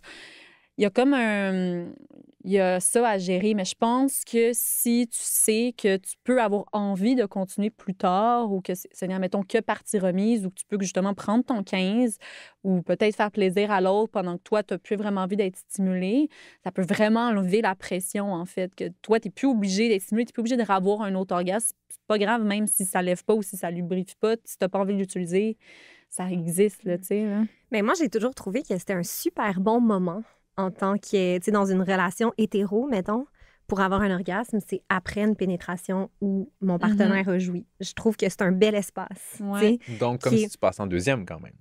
Ben, temporellement. Ouais, OK. Mais je suis d'accord. Tu vois ce que je veux dire? Il y a comme... moi, dans ma tête, il y a comme quelque chose de réglé aussi. Il y a comme quelque chose de... genre... Ça, c'est fait. Non, mais il y a comme quelque chose de... OK, maintenant, peut-être que je peux me permettre d'être moi plus dans mon plaisir. Il y a quelque chose où... En tout cas, c'est peut-être pas sûr ça. que si il y a un stress à ce que ça arrive, que tu te dises, ben là, c'est dossier réglé, je peux me détendre, c'est vraiment plus le fun. Fait que oui. Tu sais, pourquoi pas, mettons. Ouais. Mais c'est parce qu'on a dit à plusieurs reprises quand même que l'orgasme, c'est pas nécessairement si important, puis que, tu sais, s'il arrive pas, c'est pas grave, tout ça. Mais je pense que là où j'essaie d'en venir aussi, sans mauvais jeu de mots, haha, venir, mais, mais c'est que, tu sais, dans une relation hétéro, c'est vrai que, pour ma part, selon mon expérience, mais c'est vrai qu'il y a quelque chose de quand même frustrant pour une femme quand la relation a l'air de la chose suivante. C'est-à-dire, il y a du frenchage, tout le monde est content, tout le monde se touche, blablabla. Il y a une pénétration, puis c'est terminé. Mm-hmm. Moi, j'ai l'impression, puis là, encore une fois, je parle pour moi, mais à ce moment-là, j'ai l'impression qu'on ne s'est pas soucié de mon plaisir. On m'a pas demandé si j'avais envie d'avoir un orgasme. T'sais, fait que c'est vrai que dans un cas de figure comme celui-là, c'est vrai que là, on est dans une configuration où il n'y a pas eu d'orgasme, puis que c'est vrai que ça peut être pris comme un manque d'intérêt ou un manque de réciprocité, tout ça. Là. Mais oui, parce qu'on l'a même pas, on l'a pas pris dans le calcul, en fait. C'est que... Après, des fois, of course, que genre ça arrive plus tôt qu'on pense ou whatever, là, c'est pas toujours tout est calculé, mais je pense en effet que si tu sens que toi, ça va se terminer quand tu vas avoir un orgasme, mais tu sens que ça peut peut-être arriver plus qu'à l'autre personne avec qui t'es, bien, soit prévoir un moment par la suite, soit justement venir dire OK, je vais me concentrer sur toi parce que moi, ça sera pas dans longtemps. Je pense que de considérer l'autre, ça change la donne. Full, je pense aussi. Je pense qu'au niveau masculin, il y a quand même un effet physique à considérer aussi. Je pense que ça vient aussi de... tu t'endors un peu plus, il y a comme une fatigue, tu redeviens toi. Tu sors un peu de cette énergie sexuelle-là. Fait que j'entends ça, puis c'est vrai. Puis des fois, il y a aussi du côté masculin l'aspect où t'es plus nécessairement dans cette énergie-là. Fait que c'est pas tout à fait pareil. Mettons, si ta blonde, elle a pas joui déjà, elle est encore dans le moment. Il y a quelque chose qui s'en vient. Vous vivez plus la même chose. Toi, t'as l'impression que c'est ça. Là, tu fais plaisir à ta partenaire, puis ça fait plaisir, évidemment, mais des fois, il y a ce sentiment-là de détachement qui peut être apprivoisé. C'est ça. Ben, j'imagine dans ce cas-là que, encore une fois, la communication, c'est quand même intéressant parce que là, tout d'un coup, ben, si tu donnes l'opportunité à l'autre personne de manifester peut-être une déception ou ben, tu sais, la prochaine fois, peut-être qu'on pourrait faire ça autrement et tout. Fait qu'encore une fois, c'est vrai que de juste en parler, pour de être sûr changer que tout le monde est content. Le rythme, oui, c'est ça, l'ordre, ou même effet, de faire pause sur une pénétration, puis de continuer par la suite. Ou, moi aussi, ben, des fois, parce que je suis comme, ben, j'ai envie d'aller me prendre un verre d'eau.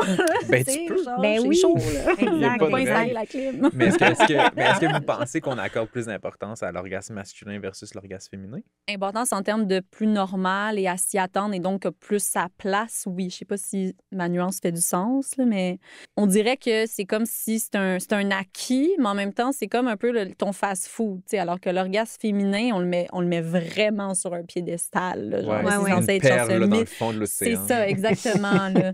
Fait que ça dépend. T'sais, il est comme plus important au sens où s'il n'est pas là, on va être comme « what the hell », mais en même temps, l'orgasme féminin, quand il arrive, on est comme la 7e merveille du monde. Fait que c'est un peu bizarre. Est-ce que vous avez l'impression qu'un orgasme, c'est la responsabilité de l'autre dans une relation?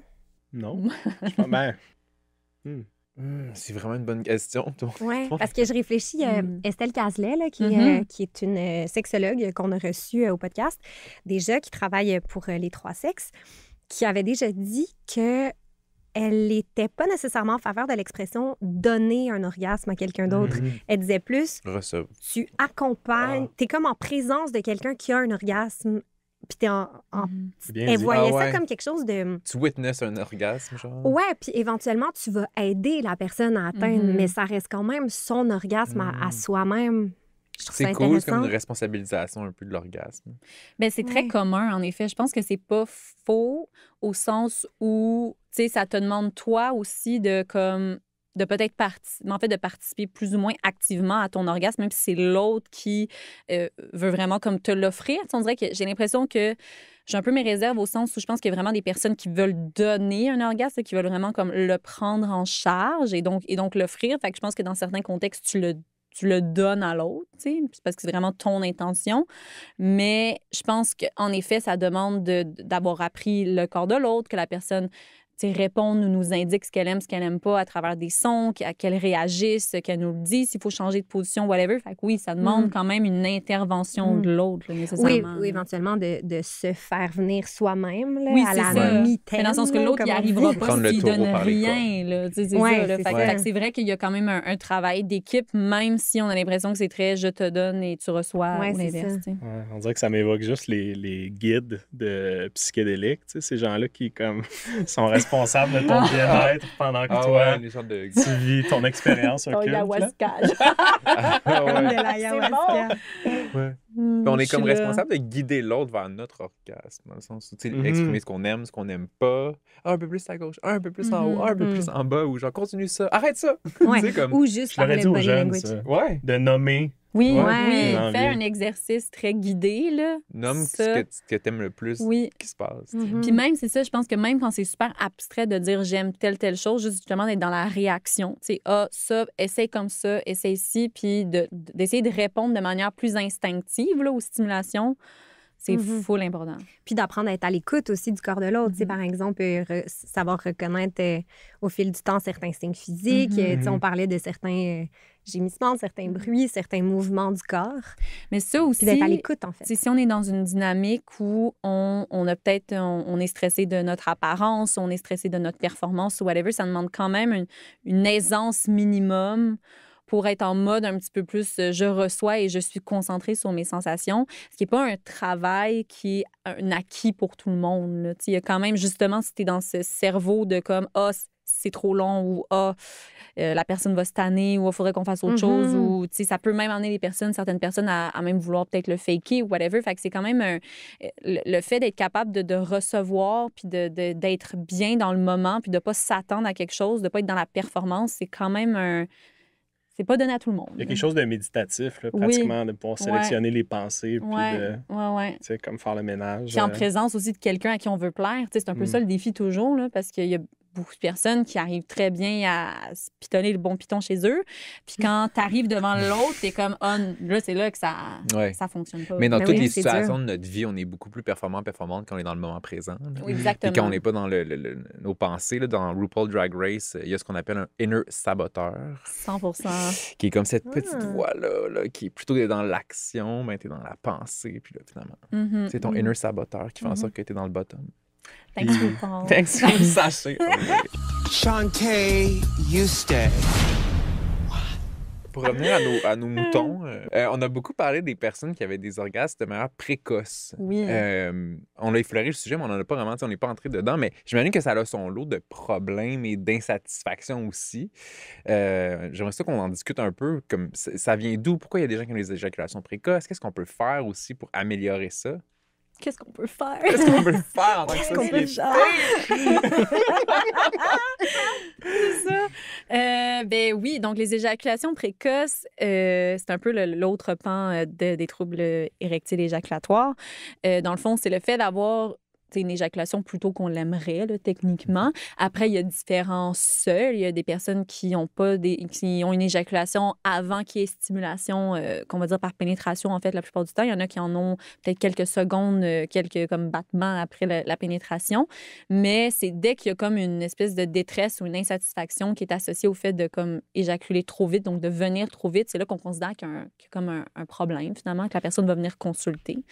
Puis ça, si ma mémoire ne me fait pas de défaut, là, les sexologues pourront me bâcher, me brûler au bûcher. Mais c'est ça, vraiment. Morag Dark. Toujours peur de ça. Pas c'est bon. Ouais. Un autre T-shirt. Qu'est-ce que je disais? Oui, c'est ça. Donc, la plupart du temps, il n'y a pas nécessairement une cause qui est physiologique. C'est vraiment plus une question d'apprendre à connaître son corps, d'apprendre peut-être des fois à gérer un certain stress, d'être un peu détaché finalement de sa vague d'excitation qui nous amène à ne pas reconnaître qu'est-ce qui nous amène vers l'orgasme, un peu comme cette espèce de point de bascule pour le contrôler. Après, ça dépend. On a parlé comme de différents troubles d'orgasme ou érectile, mais il y a des troubles qui sont... là, je parle de troubles quand il y a une souffrance, là, pas parce que tu es précoce que c'est problématique nécessairement, mais quand tu en souffres, tu peux avoir ça depuis le début de tes relations sexuelles, tu peux l'avoir depuis un certain temps, tu peux l'avoir dans certains contextes. Donc, il y a des personnes qui sont peut-être précoces juste avec un partenaire sont corrects dans leur quotidien, je veux dire plus avec de la masturbation solo, ou vont constamment être précoces. Donc, pas genre à l'épicerie. non, une banane pas chère. La livre de beurre 3 pour 10. C'est ça. De nos jours, c'est quand même Indice économie, moi aussi je viens quand je vois du beurre à rabais. Ouais, en extase, là. Mais oui, fait que tu sais, ça... J'invite quand même les gens, si jamais c'est une détresse qui revient, à venir consulter parce que je pense que comme un espèce de plan d'intervention, un accompagnement vraiment pour nous, c'est vraiment le mieux.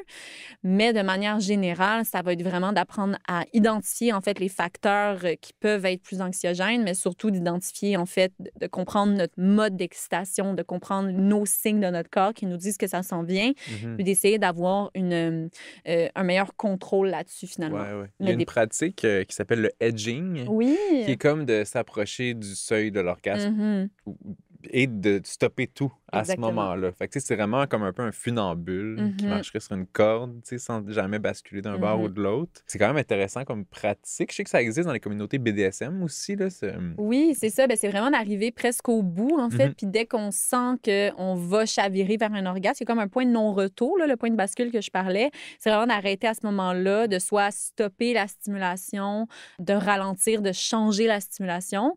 Donc, ça peut être une excellente piste d'action pour quelqu'un qui, justement, veut s'entraîner à mieux contrôler le temps de son éjaculation, vraiment. Mais ça peut aussi être utilisé en masturbation solo, vraiment purement pour le plaisir. Ça aide aussi à avoir des orgasmes plus puissants, plus... Oui, c'est vrai, ça a vraiment un impact. Oui, parce que tu travailles vraiment beaucoup ton excitation, tu sais. Puis un truc aussi qui revient avec... Ça peut être aussi dans les communautés, dans les pratiques plutôt BDSM, je veux dire. Là, donc, un peu d'être dans le contrôle. C'est moi que le contrôle de ton orgasme, tu n'orgasmeras pas quand tu veux. Mais... ce qui revient aussi beaucoup avec les personnes qui ont une éjaculation précoce, c'est que souvent, en fait, tu vas vouloir contracter. En fait, souvent, dans un contexte hétérosexuel, la personne qui a un pénis va être très dans l'actif, va souvent être actif même plus dans son corps, mais va aussi avoir une masse musculaire plus importante qu'une masse graisseuse. Et donc, on va avoir plus facilité à venir contracter, finalement. Puis quand tu veux te retenir, tu vas tout serrer. Mais te retenir, finalement, ce que ça fait, c'est que ça propulse encore plus, finalement, ton excitation sexuelle parce que tu es comme actif dans ton mouvement au lieu d'être détendu. Fait que le sang, c'est comme... Fait que souvent, ça, c'est un truc aussi... Tu sais, détends tes fesses. Ça peut être con, mais comme détends-toi ou adopte aussi un positionnement ou des positions où est-ce que tu es plus en passivité. En fait, ça peut vraiment aider, en fait, à détendre. Et ce qui est fun aussi quand on est plus dans un mode de relaxation, donc le corps est détendu souvent parce que justement dans une passivité ou peut-être quand justement on est dans une masturbation solo, tu sais, pas remarquez-le, remarquez-le chez vous, mais des fois, on peut voir qu'on peut vraiment être très stiff quand on va soit se masturber ou qu'on va être dans une relation sexuelle. Et c'est pas nécessairement les moments où l'orgasme va être le plus satisfaisant parce que il se concentre, en fait, vu que c'est des spasmes, si on est très tendu, il va être aussi très localisé. Mais si on a le corps détendu, qu'on est capable d'avoir une mouvance du corps, par exemple, un petit peu plus fluide, bien là, les spasmes peuvent aussi s'étendre. OK. Donc, ce qui peut être vraiment plus intéressant, et ça nourrit aussi ce mythe, en fait, que l'orgasme féminin, genre vraiment intense, parce que souvent, en passivité et en détente, bien, l'orgasme va pouvoir vraiment se promener plus à travers le corps, avoir plus de facilité. Là, dans les généralités, on est d'accord, versus quelqu'un qui est très stiff sans le vouloir, ça va rester vraiment plus localisé, là, finalement. Ça fait qu'on est plus dans un processus d'entraînement du corps que d'acceptation de la situation. J'essaie de comme voir un peu, parce qu'il y a quand même un aspect d'entraînement qui m'étonne. Exact. Mais... Bien, on est vraiment dans apprendre à reconnaître justement ces sensations. Il y a comme une espèce, là encore une fois dans les généralités, mais si on a un manque où est-ce qu'on est capable de reconnaître le moment où est-ce qu'on perd le contrôle, où est-ce que l'éjaculation se fait sans notre contrôle, c'est important d'apprendre à connaître ça et d'avoir des techniques pour le ralentir. Il y a aussi de l'acceptation, mais la plupart du temps, les gens ne veulent pas vraiment accepter la chose. Non. Fait qu'après, encore une fois, c'est vraiment du cas par cas, mais on va vraiment plus inviter les gens à vraiment, c'est apprendre à connaître son corps et apprendre à essayer de varier les stimulations, justement, de venir essayer d'autres pratiques peut-être qui pourraient nous permettre, encore une fois, d'apprendre aussi à... Ça, je ne l'ai pas nommé, puis merci pour ton commentaire, ça m'a fait penser, mais quand on dit d'apprendre à connaître son corps, c'est pas juste l'excitation sexuelle, mais c'est comme d'apprendre à éprouver du plaisir hors de peut-être une pénétration ou tout ça. Si ça devient comme un peu le point culminant qui vient trop vite, c'est d'essayer d'explorer d'autres pratiques pour avoir du plaisir puis pas justement ressentir cette mise en échec. C'est sûr que si on fait juste la pénétration puis qu'on n'est pas capable de tenir plus que 2 secondes, c'est sûr que c'est décevant. Fait que d'apprendre à faire autre chose. Ça, je voulais que tu mentionnes. Mais... Comme pas complet. Elle s'en va pas dans le on entend souvent aussi, genre, pense à de quoi de dégueulasse. Oui. Genre, pense à ta grand-mère. Ta grand-mère, C'est genre, exactement. moi, c'est genre un raton sur le bord de l'autoroute, là, mais... Un roadkill? Un roadkill, genre, ouais. de quoi de dégueu, là. Moi, je pense que pas ma grand-mère. Ben écoute, c'est... Un roadkill de ta grand-mère, là, t'es en business. Ma grand-mère qui roule sur un raton. Ça? Non, moi, elle était frappée, puis elle était tu roulais, puis ta grand-mère, elle est là. Ah, bah ouais. Là, c'est sûr que tu viendras pas, là. Je viendrai pour pas venir. Je sais pour pas venir. Ben, tu viendras pas pour la prochaine année. Ben, exact. je vais venir à ses funérailles, oui. Ça trigger un fantasme vraiment déplacé. Ouais. Mais, imagine l'annoncer à ta grand-mère. Ouais, c'est mon truc depuis longtemps, c'est que... C'est ça, oui. Quand je sens que je vais venir puis je veux pas, ben, je pense à toi, mémé. Ben, c'est ça. C'est sûr, je le recommande pas. Mais en fait, encore une fois, ça vient du fait que si tu fais ça, c'est... Il faudrait questionner aussi à quel point ce qui provoque la pénétration, est-ce que c'est obligatoirement une finalité? Est-ce qu'on est obligatoirement obligé de pratiquer? Dans le sens que s'il faut absolument que tu vives des images vraiment désagréables pour t'empêcher de venir, qu'est-ce qu'on peut faire pour que tu continues d'avoir du plaisir? Puis que ça sert à ça, une relation sexuelle à la fin, c'est d'avoir du plaisir. Donc, comment est-ce qu'on peut te procurer du plaisir? Puis, les champs que ça peut prendre. Mais on dirait que je trouve ça super intéressant ce que tu disais très concrètement sur les positions du corps, puis les muscles, puis les contractions, tu sais. Puis je trouve que ça, c'est un peu... ça le fait descendre de son piédestal, en fait, l'orgasme, tout d'un coup, parce qu'on est dans quelque chose de super concret puis super physique. Puis c'est vrai que suite à notre conversation, tu sais, je réfléchissais à ça, puis j'ai vraiment pris conscience que moi, la position de mes jambes, elle a un super gros impact sur où est-ce que mon orgasme va se placer puis sa profondeur. Vraiment, vraiment. Puis j'avais déjà commencé à le réaliser parce qu'en tout cas, j'avais écouté un autre podcast, le podcast de Varda, qui m'avait fait réaliser des affaires par rapport à ça. Mais c'est vrai que c'est super intéressant de réfléchir à ça d'un point de vue très corporel. Tu sais, c'est presque de la pleine conscience. Tu sais. C'est presque à se dire, OK, si mes jambes sont placées comme ça, ben là, mon orgasme va être plus profond. Si je suis dans telle position, je vais les ressentir comme ça. Puis je trouve ça super intéressant de voir la sexualité aussi comme un parcours, là, tu sais, qu'on apprend une expérimentation. À découvrir. Ben, des formes du corps, un comme un yoga. Un peu, là, ben oui, comme un yoga. Mais par contre, j'ai eu des cours de sexologie à l'université et on avait vu dans un de mes cours un cas de figure. Là, c'était une dame qui était capable de se donner des orgasmes par la pensée. Donc, on la voyait là, coucher dans une espèce de... C'était moi. Ben, c'était toi, je pense. Et elle pouvait se donner jusqu'à genre 5 orgasmes là, en quelques minutes. Et on voyait, elle avait des détecteurs là, sur les neurones et on voyait carrément les courbes de plaisir. Et elle ne serrait pas les cuisses, rien. Là. Elle était immobile. C'est ça que j'allais te demander. C'était juste psychologique. Elle n'était pas comme à se contracter, forcément. Non. Puis j'ai vu ça dans un cours d'université. Je ne peux pas croire que c'était... la sauce. Bon, c'est quoi ton rapport à l'orgasme quand c'est quelque chose que tu peux juste comme... C'est fascinant. Aller chercher juste... J'ai déjà entendu des amis, mettons, amis là, qui étaient capables, juste en serrant les cuisses, mettons... Oui, bien ça, c'est une autre forme de stimulation parce qu'en effet, là, tu as une contraction, décontraction de tes muscles. Pour la cavité vaginale, mais également pour le clitoris, c'est genre... Ça fonctionne très, très bien. Là, en effet, là, tu travailles ton afflux sanguin jusqu'à ce que tu aies une réaction finalement spasmodique là, qui est l'orgasme. Là. Fait que, il y a beaucoup, beaucoup de personnes avec un vagin qui, ça va être dans les premières stimulations, en fait. Puis il y a beaucoup de personnes aussi qui reconnaissent pas nécessairement ça comme de la masturbation. Parce que tu n'utilises pas tes mains ou qu'il n'y a pas nécessairement de pénétration, qu'il n'y a pas nécessairement un jouet. Pour cette pratique-là de comme contracter les cuisses. De la magie. C'est ça. Tu peux le faire n'importe où. Wow. C'est le cours dont on parle pas à Poudlard. Exactement. Bon, ben ouais, c'est ça. Il est au 3e sous-sol des donjons, à côté du basilic. Ah, c'est bon. Mais parlais-tu de comment être arrivé à ce point-là? Parce que est-ce que c'était comme...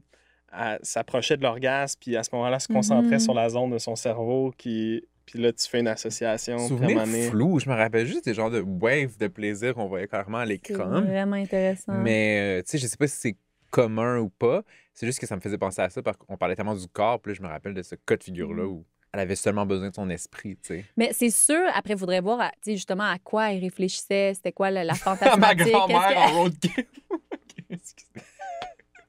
Elle, c'est son C'était ça son king. C'était ça qu'elle faisait. C'est vraiment correct. Justement, il y a comme une espèce de, tu sais, de méditation, puis on se concentre sur les sensations qu'on ressent. Tu peux vraiment te zone in dans ton esprit, dans des fantasmes que tu arrives à, tu sais, ce point culminant de plaisir-là. Tu sais, je pense aux gens qui ont des orgasmes dans leurs rêves aussi, là, tu sais, où est-ce qu'il y a peut-être une contraction, mais pas nécessairement. Donc, je vois que c'est pollutions nocturnes, possible. on appelait ça quand j'étais petit. Ouais. Je me rappelais... Pollution nocturne? Ouais, moi, les premières fois que j'ai orgasmé, c'est en pollution nocturne. J'ai le mot. Là, J'aime ça Je pensais que c'était des éjaculations nocturnes. Oui. Mais Pollution. Je si sa grand-mère t'en parle. Et là, il faut lâcher. T'as grandi dans un milieu plus sain. Là, Et elle est avec nous ce soir. Émission nocturne, appelée aussi pollution nocturne ou orgasme du sommeil, avec un orgasme spontané pendant le sommeil. Moi, c'est les premiers orgasmes que j'ai eu dans ma vie, c'était des émissions nocturnes, disons. Et je me rappelle très bien parce que la première fois, j'étais chez mon ami Luc Achard, puis je m'étais réveillé le matin. Puis Son nom complet! j'étais gommé. Oh non! Et j'étais comme, qu'est-ce qui est arrivé? De un, maman vient me chercher. Là, parce que T'as eu peur? J'ai pas eu peur, mais j'étais gêné parce que j'étais comme tout. Qu'est-ce qui s'est passé, là? Puis pourquoi aussi? Tu sais, je dors avec mes amis, je suis bien tranquille. Et c'est les premiers orgasmes que j'ai eu et forcément, je me touchais pas là, parce que je dormais. Non, exact. Et j'ai jeté mes bobettes puis j'avais Chris Marotte que ma mère vienne me chercher. Tu as-tu dit? Ben non. Mais il m'a dit, Crème, tu te réveilles tôt. Tu as dit excuse parce que j'ai bêché dans la nuit. J'ai fait une émission nocturne. Je suis un homme maintenant, genre. Je suis un homme maintenant. Mais ouais, fait que ça, moi, c'est les premiers orgasmes que j'ai eus, c'était en émission nocturne. Ça peut, honnêtement, c'est vraiment un sujet, là, je sors vraiment de mon dossier d'expertise, là, mais c'est vraiment un sujet qui peut poser beaucoup de honte parce que tu n'as pas vraiment de contrôle sur tes contenus de rêve et souvent, les rêves, l'orgasme ne va pas nécessairement aller avec le contenu que tu avais envie d'avoir dans ton rêve quand les gens s'en rappellent. Donc, il y a beaucoup de personnes qui sont très malaisées par rapport à ça, là, mais c'est quand même très commun. Oui, c'est très commun. Moi, ça m'arrive plus du tout. Là. Ça m'arrivait vraiment quand j'étais... Je pense que c'est parce que ma puberté avait kick-in, puis là, mon corps était comme... Oh, cette nuit-là. Cette nuit-là, c'est... Cette nuit décisive. Mais c'est intéressant parce que tu dis que ça a été ton premier orgasme. J'ai l'impression, tu me diras, Morag, mais que pour plusieurs personnes, le premier orgasme vient par masturbation. Oui, la plupart des personnes, c'est vraiment de soi à soi. De soi à soi. Oui. Qu'est-ce que vous diriez que c'est la place de la masturbation dans l'accès à l'orgasme, que ce soit pour les personnes célibataires, mais même pour le grand public? Dans les débuts, par rapport à notre enfance ou comme par l'accès, ou en général? En général. Oui, en général. Parce que j'allais dire par rapport à l'enfance, moi, ça me fait penser que il y a un moment où c'est comme devenu dans le discours ambiant là, à l'école, là, genre fin du primaire, mettons. Puis c'était toujours la question, là, tu te faisais challenger, les gars venaient te voir, puis ils étaient comme, toi, tu te masturbes comment? Puis là, il fallait que tu montres. C'est vrai? Fallait que tu montres avec ta main. Ah ouais? Comme j'ai pas eu ce rythme. On était l'enfer quand on était petits. Là. Moi, c'était genre, toi, c'est comme ça ou genre comme ça? Puis là, t'étais comme... comme ça. Genre... Je suis normal une nounoune dans le fond. Comme deux neurones. J'adore ça. Ouais, c'est parfait. Moi, ça me fait rire au bout. Après ça, moi, je pense que... Tu sais, comment t'as pas d'informations au début? Je me rappelle qu'à ce moment-là, la série Les Invincibles jouait, puis il y a une scène où Patrice Robitaille, son personnage, il est tout seul dans son bureau, il ouvre son ordi, puis il se mettait des élastiques. Sur son pénis, j'imagine? Genre, il faisait comme un cock ring avec des élastiques. Genre, mais moi, après ça, tu sais... Bonsoir, mesdames. Oui, c'est ça. Tu faisais comme un double tour, puis là, tu sais, mais c'est dangereux. Tu sais, ils en ont parlé après, puis les réalisateurs puis les auteurs, c'est comme, on sait même pas ce que ça faisait. Tu sais, genre, nous, c'était comme une joke, là, tu sais, ce personnage-là, on inventait n'importe quoi dans sa manière de, comme, se masturber. Ah, qu'est-ce qu'il met des élastiques au bureau, tu sais, ça... Puis moi, ma première pensée, c'était, c'est comme ça. Il met des élastiques, fait que là, t'as mimé. Exact, tu l'as reproduit. C'est comme ça que j'ai, Comment ça a été reçu? J'étais comme, ouf! On a dansé! C'est peut-être c'est moins cool qu'on m'avait. Aïe, aïe. Les gars à l'école étaient comme, comment tu le fais?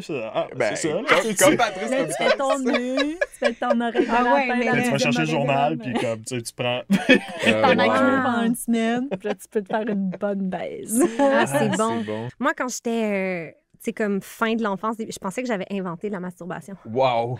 J'adore. Shit. C'est Ouais. sûr que oui. Première de classe. C'est sûr que oui. Non, mais c'est vrai, tu sais. En tout cas, j'en avais parlé dans un topo de Mage, là, qui est la plateforme jeunesse Oui, de Radio-Canada. c'était Je bon, faisais un ça. topo sur la masturbation, puis je racontais ça. Mais c'est ça, c'est comme si j'étais comme... Aïe, aïe, tu sais, j'ai découvert I ça. just C'est did something. malade. Tu sais, Mhm. parce que Mais personne m'en personne avait t'en a parlé. parlé, mais c'est ça. Non, c'est ça. Personne m'en avait parlé. T'as J'en ai découvert le entendu- feu, genre. J'avais découvert le feu. J'en ai entendu Wow. parler vraiment plus tard dans l'émission Le Monde de Charlotte. Non. Oui, parce que là, il Ouais. parlait de masturbation, mais à ce moment-là, j'avais déjà commencé à le faire. Mais quand j'ai commencé à le faire, Comment j'étais ils ont genre... su? Ils espionnent. Ils m'ont regardé. Ah oui, Ouais. J'étais C'est recherchiste sûr. pour l'émission à 7 ans et demi, tu sais. C'est Mais... vrai? Ben non. OK, voyons, je le dis. Non, non. Mais elle, Mon amour. elle est tellement brillante. Mais ça aurait pu, c'est ça le pire. J'aurais même pas douté que t'aurais dit oui. Ah, mais vous êtes fin.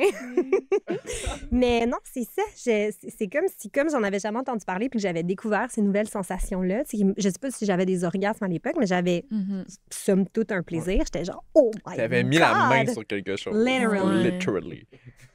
En lien avec la masturbation, j'ai l'impression que pour certaines personnes qui n'ont pas de relation sexuelle partagée, la masturbation, ça va être leur seule la seule façon dont ils vont pouvoir avoir des orgasmes. Mhm. J'imagine aussi que la masturbation, c'est quand même un très bon moyen là, de venir. Je sais qu'il y a sûrement des gens qui viennent à tout coup quand ils se masturbent, mais qui n'auront pas nécessairement toujours des orgasmes dans des relations sexuelles partagées. Est-ce que la masturbation, c'est comme un peu l'Eldorado de l'orgasme? Bien, c'est sûr que ça nous donne vraiment un meilleur contexte là, pour avoir un orgasme. Quand on parlait justement de si on fait fi, en fait, de tous les stress ou le besoin de plaire ou même des fois juste la gestion d'un autre corps avec nous, quand on peut se concentrer sur comment on se ressent et qu'est-ce qu'on aime, bien là, c'est sûr que c'est beaucoup plus facile. Après, il y a certaines personnes qui sont pas nécessairement toujours capables de venir ou qui n'ont pas nécessairement toujours l'envie non plus de venir avec une masturbation. Mais c'est sûr qu'on est beaucoup plus axé sur nos besoins et nos envies. Donc, c'est beaucoup plus facile, oui. Mais ce qui est intéressant aussi, c'est que des fois, la masturbation, ça peut être super facile, en fait, d'obtenir un orgasme, ou plus facile, du moins. Et ce qu'on se rend compte, c'est que quand on n'est pas capable de le transposer dans une autre situation, c'est parce que peut-être qu'on a une méthode, en fait, d'excitation et de stimulation qui est peut-être plus rigide, tu sais, qui a besoin d'une certaine pression, certains mouvements, peut-être des fois plus avec une main qu'avec une bouche ou qu'avec un des organes génitaux. Donc, ça peut être un Eldorado d'exploration, je dirais, mais ça peut aussi devenir facilement, bien, un peu, j'ai ma formule gagnante et donc je ne vais pas vraiment aller ailleurs. Et le corps, de manière générale, a comme besoin justement de venir se faire... on est quand même plein de terminaisons nerveuses partout, donc plus on est capable de se stimuler de manière différente ou d'être ouvert au plaisir de manière différente, plus on va être capable d'avoir du plaisir de manière différente aussi. Ou de montrer à son ou sa partenaire comment on se masturbe, comment on se fait plaisir. Oui. Pour comme inclure l'autre dans ce... Ça peut totalement cette être une façon-là, donner pratique. des trucs, ouais. un peu. Moi, je me rappelle que c'était frustrant parce que j'avais déjà associé, encore une fois, avec les magazines féminins, je pense, là, mais qu'il faut que tu te masturbes pour connaître ton corps, pour avoir un orgasme. Mes premières expériences, c'était déjà un devoir. Tu sais, avant, j'avais comme justement cette masturbation comme contractée, mais pour moi, c'était pas de la masturbation pantoute, là. Fait que ça a été comme plus tôt, mais quand j'ai comme vraiment comme voulu le faire de manière active, j'avais vraiment déjà associé ça à faut que tu apprennes à connaître ton corps pour avoir des orgasmes pendant la pénétration. Là. Fait que ça a pris du temps avant que ça soit vraiment dans une exploration. Puis là, dès que j'en ai eu un, là, c'était comme à répéter, mais constamment. En modération. Là, dès que j'étais chez nous. Là. Ah ouais, nous autres aussi, ça se croisait chez là. nous. Trois gars, La découverte, c'est sûr. Alors, une fois que tout le monde a Ouais. mis le doigt sur l'Eldorado, C'est ça. Mais est-ce qu'en règle générale, tu sais, chez les... Ça se battait pour le temps Mais d'ordinateur. Ben oui, c'est ma comme mère, elle passe-toi. disait, ça, la poubelle, elle se remplit, là. Ouais, elle disait, ça se mouche, hein, les gars? Pauvre maman! Ah, j'adore. On dirait qu'on est dans Tout le monde saillit parce que là, on entend notre technicien caméra qui dit en arrière. Moi, c'est l'hostie de bande passante. C'était comme mon père qui était comme là, le compte Internet. Hey, on paye ça Tu cher. sais comment c'était limité à l'époque? Là? Oui, Ah puis oui. si tu fais jouer une vidéo, là, dans ce Ouais. temps-là, ça passait Hey, puis- tout. Ça coupait le téléphone, tu sais, en plus. Ah, mon Dieu. Ben là, s'il y a Ben, des jeunes nous, qui nous on- écoutent, ouais. qui comprennent Moi, pas c'était de quoi on splitté. parle. Ben, ça coupait pas le on téléphone. se passait sur haute vitesse, là, mais Ah. ben, ouais. Ah, brag. C'était rendu. Les là. chanceux, limite. Ouais, ouais. Mais là, ça ouvre la porte pour parler de porno, là, parce que Mhm. c'est de ça que vous parliez, right? Adibou. Moi, c'était Word, là. Vraiment, j'étais... Genre, j'allais sur Paint. Mais c'est vrai, tu sais, la pornographie, est-ce que vous diriez que ça a eu un impact sur votre conception des orgasmes?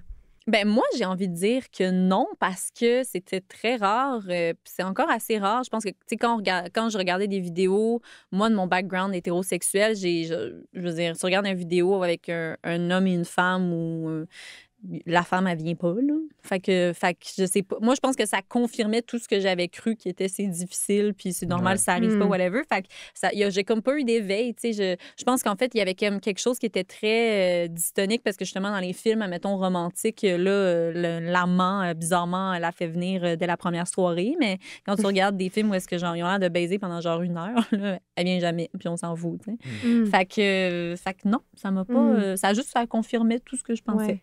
Ou si elle vient, c'est super performatif. Ah tu oui. sais. Ouais. Puis elle a, C'est la fin genre, du monde. C'est ça. Puis là, il y a une éjaculation féminine. Ah là, oui, aussi, genre c'est un vrai. squirting, puis elle crie comme s'il n'y avait pas de lendemain. Tu sais, fait que c'est quand même extrême. Là. Ouais. Vous, je sais pas ce que vous en pensez.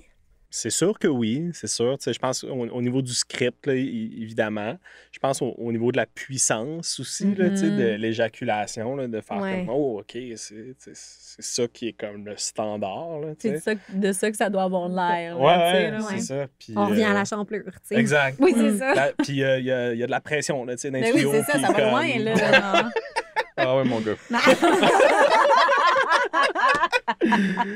Mais ouais, je pense Ouais. qu'à la limite, pas trop, parce que ces vidéos-là, quasiment, ils me répugnaient dans le sens où j'étais genre, tabarnak, tu sais, Oui, ça me c'est sortait ça, un peu là. du moment de. Ouais. Tu te demandes si c'est physiquement possible, tu sais. Ouais. Moi, je suis un peu à la même place que toi. Ce que la porno m'a vraiment joué dans la tête, c'est vraiment le load, le com.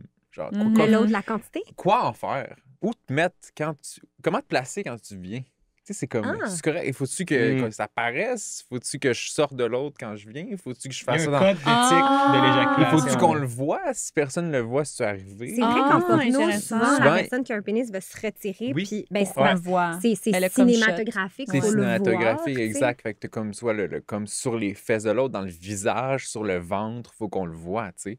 Parce que nous, on n'est pas. J'ai jamais eu une logique de reproductive. Fait que, tu sais, moi, j'ai jamais pensé à venir dans l'autre parce que j'étais comme la porno nous dit qu'il faut se retirer, tu sais.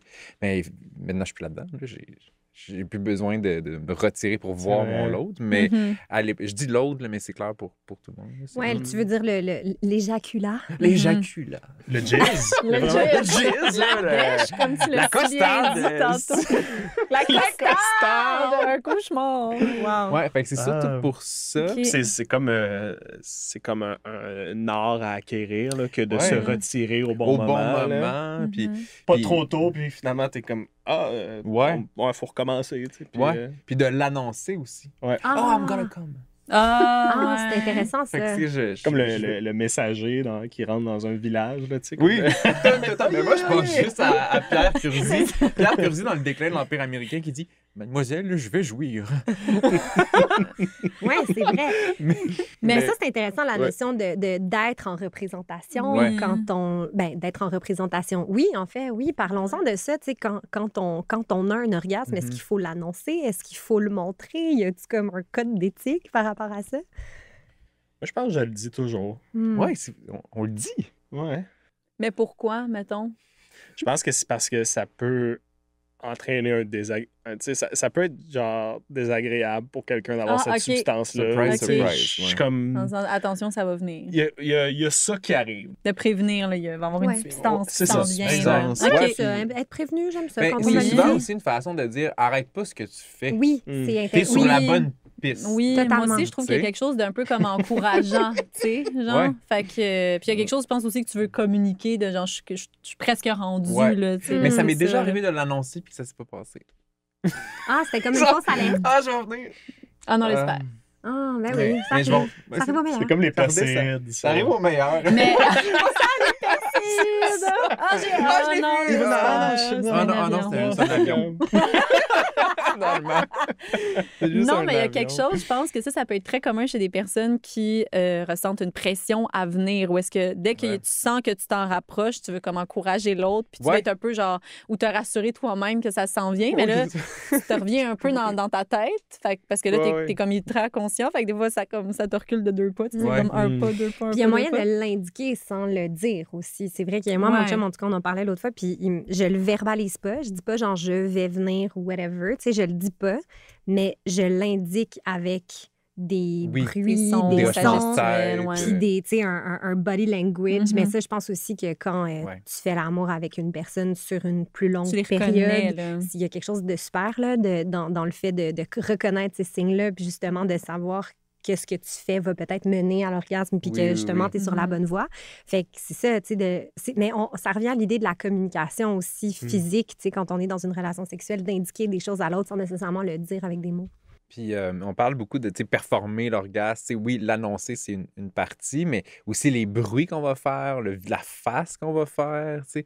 J'ai déjà entendu des histoires des first dates qui se sont pas revus parce que la face de l'autre pendant l'orgasme, Ah ou le ouais, bruit hein? pendant Ben non. l'orgasme, Ouais. ou les Ah mots ouais. prononcés pendant l'orgasme. Tu sais. C'est quand même un moment où on s'abandonne. Ouais. Fait qu'on peut peut-être des fois être moins gracieuse, là, forcément. Mais tu C'est sais, juste vraiment étrange. Genre, quelqu'un qui son orgasme, c'est exactement genre Crazy Frog. Comme exactement. C'est sûr que oui. Ah ouais, ouais. c'est ça qu'elle est. C'est bon. Let's go! Mario Bros, tu sais. Mais c'est vrai qu'il peut avoir une petite gêne à émettre Ouais. des bruits Ouais. ou à justement te laisser aller, là, ce qui est comme un peu dommage, ou au contraire, tu veux comme tellement démontrer à l'autre que ça s'est passé, parfois même si ça s'est pas passé, que tu peux en mettre un peu plus, là, parce que finalement, oui, quand tu as un pénis, il y a comme de l'éjaculat, mais sinon, c'est toi qui le manifeste, là, que tu es comme au bout du bout, là, tu sais, là, vraiment, là, que tu as comme atteint ton summum de plaisir. Fait que, mais moi, je pense qu'il y a comme quelque chose, tu sais, ça peut tellement être personnalisé à chaque personne, tu sais, il y a Ouais. comme tellement quelque chose de le fun, en fait, que ça soit une réaction pure, là, quand ça l'est, là, Mais tu oui, sais. parce que ultimement, c'est un grand moment de vulnérabilité, un orgasme Mais oui. en présence de quelqu'un d'autre. Ouais.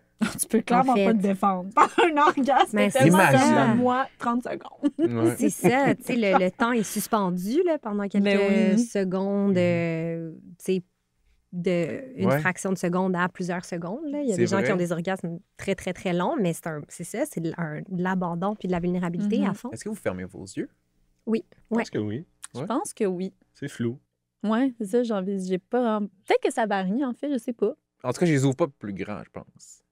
Non. Si C'est oui. comme une éclipse, là, ferme tes yeux.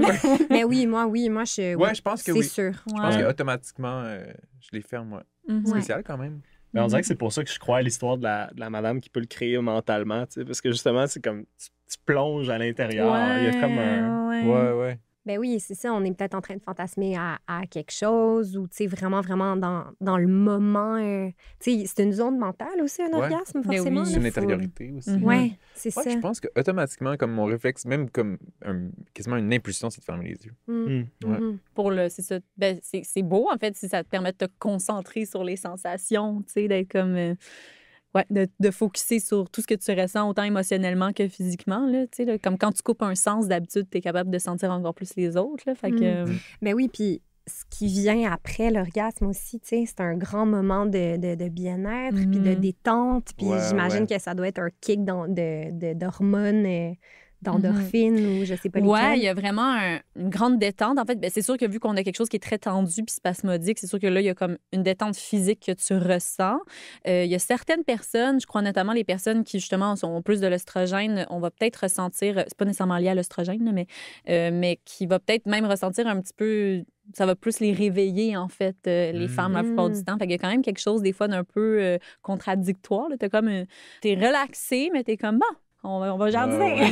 N'importe quoi, mais... Tu l'as évoqué un petit peu rapidement tout à l'heure, Morag, tu as dit faker l'orgasme. Oui! C'est un de mes sujets préférés. On pourrait clairement faire un épisode au complet là-dessus. Ouais, j'ai écrit deux textes, 2 essais dans des recueils de nouvelles là-dessus. Ça me fascine. Qu'est-ce qui pousse quelqu'un à faker l'orgasme? Ça serait quoi les raisons principales qui pourraient justifier ce comportement-là? Bien, en fait, la plupart du temps, en fait, les personnes vont faker l'orgasme pour soit sentir, en fait, de ne pas blesser le partenaire, soit par pression parce que, justement, je ne vais pas être capable de venir, donc je vais faire semblant, soit pour, comme un peu, signifier au partenaire ou à la partenaire que c'est vraiment bien, qu'est-ce que la personne a fait, puis comme un peu de l'encourager. Ouais, la rassurer dans ses compétences, mettons. Exactement, ou même pour juste comme, je suis pas capable de venir, genre, mais je veux que tu saches que j'aime tellement ça que je vais venir. Donc, c'est souvent vraiment axé sur l'autre, en fait, vers l'autre pour faire bien sentir l'autre. Et à l'inverse, quelqu'un, c'est ça qui est comme un peu dommage, c'est qu'une personne qui apprend que sa partenaire fake l'orgasme ou a déjà faké, bien, il y a comme un grand sentiment de trahison et de déception là, qui peut comme venir. Là. Fait que c'est toujours super tricky à gérer, là. Puis la plupart des temps, je pense que les gens, en fait, vont même pas l'avouer, là, qu'ils ont déjà faké l'orgasme. Je pense que ça va se ramener dans la tombe, là, mais... Ouais. On peut aussi faker l'orgasme pour se sortir d'une situation. Aussi, oui, c'est vraiment important de nommer. Là, on peut vouloir mettre un terme à une relation pour différentes raisons, même si ça peut devenir comme dangereux pour nous, mais même de manière générale, même si on est déplu par ce qui se passe puis qu'on n'ose pas le dire. En fait, on sait que l'autre personne n'arrêtera pas tant qu'il n'y a pas d'orgasme. Exactement. Tu sais, fait que ça peut vraiment mener à ça, ce qui est quand même vraiment dommage, puis ce qui est vraiment aussi un signe que là, tu vois, on est vraiment dans notre tête. Là. On n'est pas du tout dans notre plaisir, on n'est pas du tout dans notre sensation, puis on est vraiment dans notre tête. Et c'est ça qui nous amène finalement à comme faire un peu tous les calculs qui dit, ben ça va être mieux si je fais avec l'orgasme. Morag, pour une personne qui a une chirurgie de réaffirmation de genre, par exemple, ça doit quand même être du travail se réapproprier l'orgasme. Oui, en fait, ça va dans les deux sens, autant positif que négatif. Puis j'ai même pas envie de dire négatif, mais dans le sens que c'est sûr que là, tu as vécu une chirurgie au niveau de tes organes génitaux. Donc, il y a les terminaisons nerveuses qui doivent un peu se réinstaller, mais ça demande aussi de réapprendre, en fait, à se stimuler parce que, d'un, tu n'as pas le même appareil, mais aussi, les sensations vont être différentes parce que, justement, les terminaisons nerveuses sont peut-être pas placées de la même façon. Fait que ça demande quand même un certain ajustement, je dirais. Mais ce qui est le fun que les études montrent aussi, c'est que la plupart du temps, en fait, le sentiment d'être en accord avec soi, le sentiment aussi de pouvoir avoir une stimulation sexuelle qui est beaucoup plus en accord avec soi, ça facilite beaucoup le chemin vers l'excitation sexuelle et donc l'orgasme. Donc, les études montrent que la plupart des gens disent avoir autant, voire plus de facilité à atteindre l'orgasme après une chirurgie. Bien entendu, après un ajustement. Là, souvent, c'est des échantillons de peut-être des gens qui ont une chirurgie quelques années, là, fait que c'est peut-être pas genre un 6 mois. Mais la plupart du temps, il y a comme cette envie d'explorer, puis il y a comme vraiment un réel plaisir qui vient et un réel relâchement de pouvoir avoir des relations sexuelles avec les stimulations qui fonctionnent avec comment on se sent. Ouais. Donc l'euphorie de genre contribue à l'orgasme, probablement. Les chirurgiens chirurgiennes doivent être de meilleur en meilleur aussi. Vraiment, plus on en parle, plus il y en a qui ont peut-être accès à une réaffirmation les techniques sont beaucoup plus meilleures. Avant, moi, quand j'ai commencé mes études un peu là-dessus, il n'y avait vraiment pas un portrait positif. Là. Fait que c'était comme, justement, ça pouvait vraiment beaucoup atteindre les nerfs. On mettait beaucoup l'emphase sur il va peut-être avoir une perte de la fonction sexuelle en termes de... On va pouvoir avoir des relations sexuelles, mais la notion de plaisir et d'orgasme va peut-être être très difficile à atteindre. Et là, on a vraiment des techniques qui sont beaucoup plus précises, donc on est vraiment moins affecté. Ça reste que de manière plus anecdotique, mais quand même, il y a des personnes que la fonction peut être atteinte parce que, veux pas, on joue dans des nerfs et donc... Ça arrive, des fois, il y a des complications, tout ça. Donc, c'est pas un garanti, mais plus souvent qu'autrement, on peut affirmer qu'il y a une amélioration, en fait, de la fonction orgasmique, là, la plupart du temps. Mais ce que je trouve super intéressant dans ce que tu dis, c'est que ça montre que les professionnels de la santé accordent aussi de l'importance au plaisir, puis pas juste à la fonctionnalité. Exact, ce qui n'était pas nécessairement le cas avant non plus. Là. Avant, c'était comme vraiment d'avoir une apparence, puis d'avoir justement quelque chose qui est un peu fonctionnel, marche, là, si on veut, là, exactement, là. Mais sinon, maintenant, il y a vraiment plus une importance à s'assurer justement qu'on préserve l'excitation sexuelle. Là. Totalement. Totalement. Donc, c'est possible d'orgasmer après une vaginoplastie ou une phalloplastie? Totalement. C'est miraculeux quand même. Oui, fou. vraiment. Ma grand-mère, elle dirait, c'est les artistes, les chirurgiens 100%. et les chirurgiennes. 100%. Cool, ben c'est l'heure de la question qui twerk.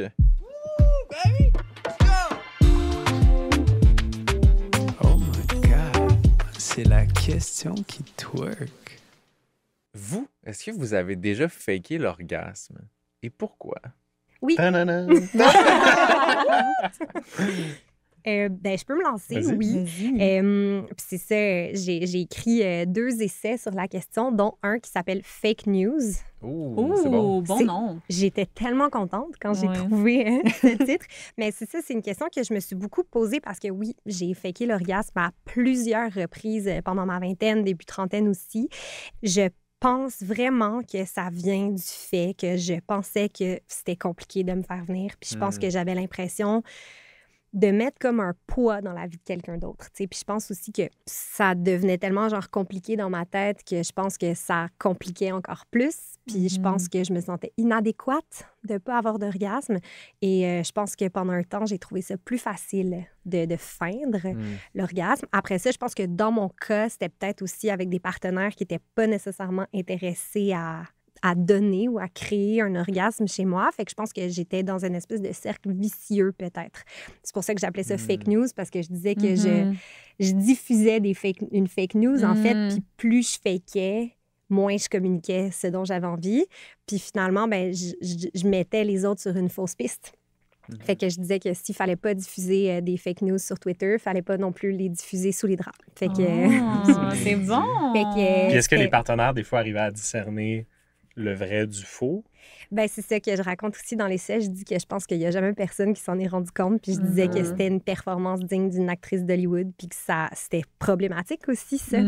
À quel point tu étais bonne. pour À le quel point faker, j'étais hein? bonne pour faker, oui, exact. Puis je réfléchissais au fait que j'étais comme comment... Je me posais beaucoup de questions là, dans ces essais-là. Puis je me demandais comment ça se fait que je passais plus de temps à me demander comment bien faker l'orgasme Et comment y arriver? plutôt que de comment y arriver. Donc, j'essayais de briser ce cycle-là. Il y a plein de fois où j'en ai eu des vrais orgasmes, là, évidemment, puis c'est pas non plus représentatif de toute ma sexualité, mais c'est quand même une zone que j'ai cherché à déconstruire, ouais. Toi, Charles? Oui. J'ai déjà fait l'orgasme. Ouais, moi, je pense que c'était avec une fille qui... Je sais pas si c'est elle ou si c'est moi, mais je sentais que elle voulait que ça se termine. Puis moi, j'étais pas là. J'étais pas rendu là, disons. J'étais pas rendu à l'orgasme. Puis je voulais pas la blesser. Je voulais pas lui déplaire. Fait que j'ai fait semblant. C'était possible parce qu'on avait un condom, là. Fait que je me disais, ça paraîtra pas trop, là. Tu vas le garocher au bout de tes bras. Ouais, moi, Ouais, j'étais c'est ça. tout de suite. Puis il y avait comme déjà un peu de pré-éjaculat, là, pour reprendre ta manière de le dire. Je trouvais ça Ouais. beau. Bon C'était élève. comme éjaculer, mais comme au passé. C'était comme Éjaculat vintage. l'éjaculat. Ouais. Ça, c'était dans les années 60. Ouais. Ouais, je l'ai jeté tout de suite. Puis on s'est pas revu après, là. Tu sais, c'était pas mal la fin. Fait que j'ai pas eu à adresser la situation. J'ai pas senti que j'avais le besoin. Fait que ouais, j'ai fait. Moi, je pense pas que c'était une grande performance. Je pense que j'ai dû comme simili-grogner un peu, puis comme accélérer, puis genre, oh, yes! Puis en 4 secondes, c'était jeté. Ouais, c'est puis... ça. Oh, j'ai Ah oublié, ouais, c'est fait bon. que c'était pour te sortir de là. Ouais, exact. Ouais, moi aussi. Je veux pas répéter ce que tu as dit, Laïma, mais je pense que je me suis beaucoup reconnue dans ce que tu as dit. Je pense que dans le fait de chercher plus à s'assurer que l'autre en soit pas lésé, ou même des fois, justement, de sentir la pression que la personne veut me faire venir. Puis c'est comme si le fait de dire ça viendra pas, ben c'est comme si ça, c'était plus difficile à faire que de faker l'orgasme. Fait que ouais, c'était vraiment dans un souci de plaire. Puis moi aussi, ça a comme été une réflexion à un moment donné de réaliser que c'était vraiment contre-productif, là. Que finalement, ça allait pas plus se donner si je continuais à faker, en fait, là. Fait que moi, ça a vraiment été quand j'ai comme... C'était plus facile à faire quand t'as comme une fréquentation, mettons, ou tant que comme quelqu'un que tu reverras pas, là, mettons, là.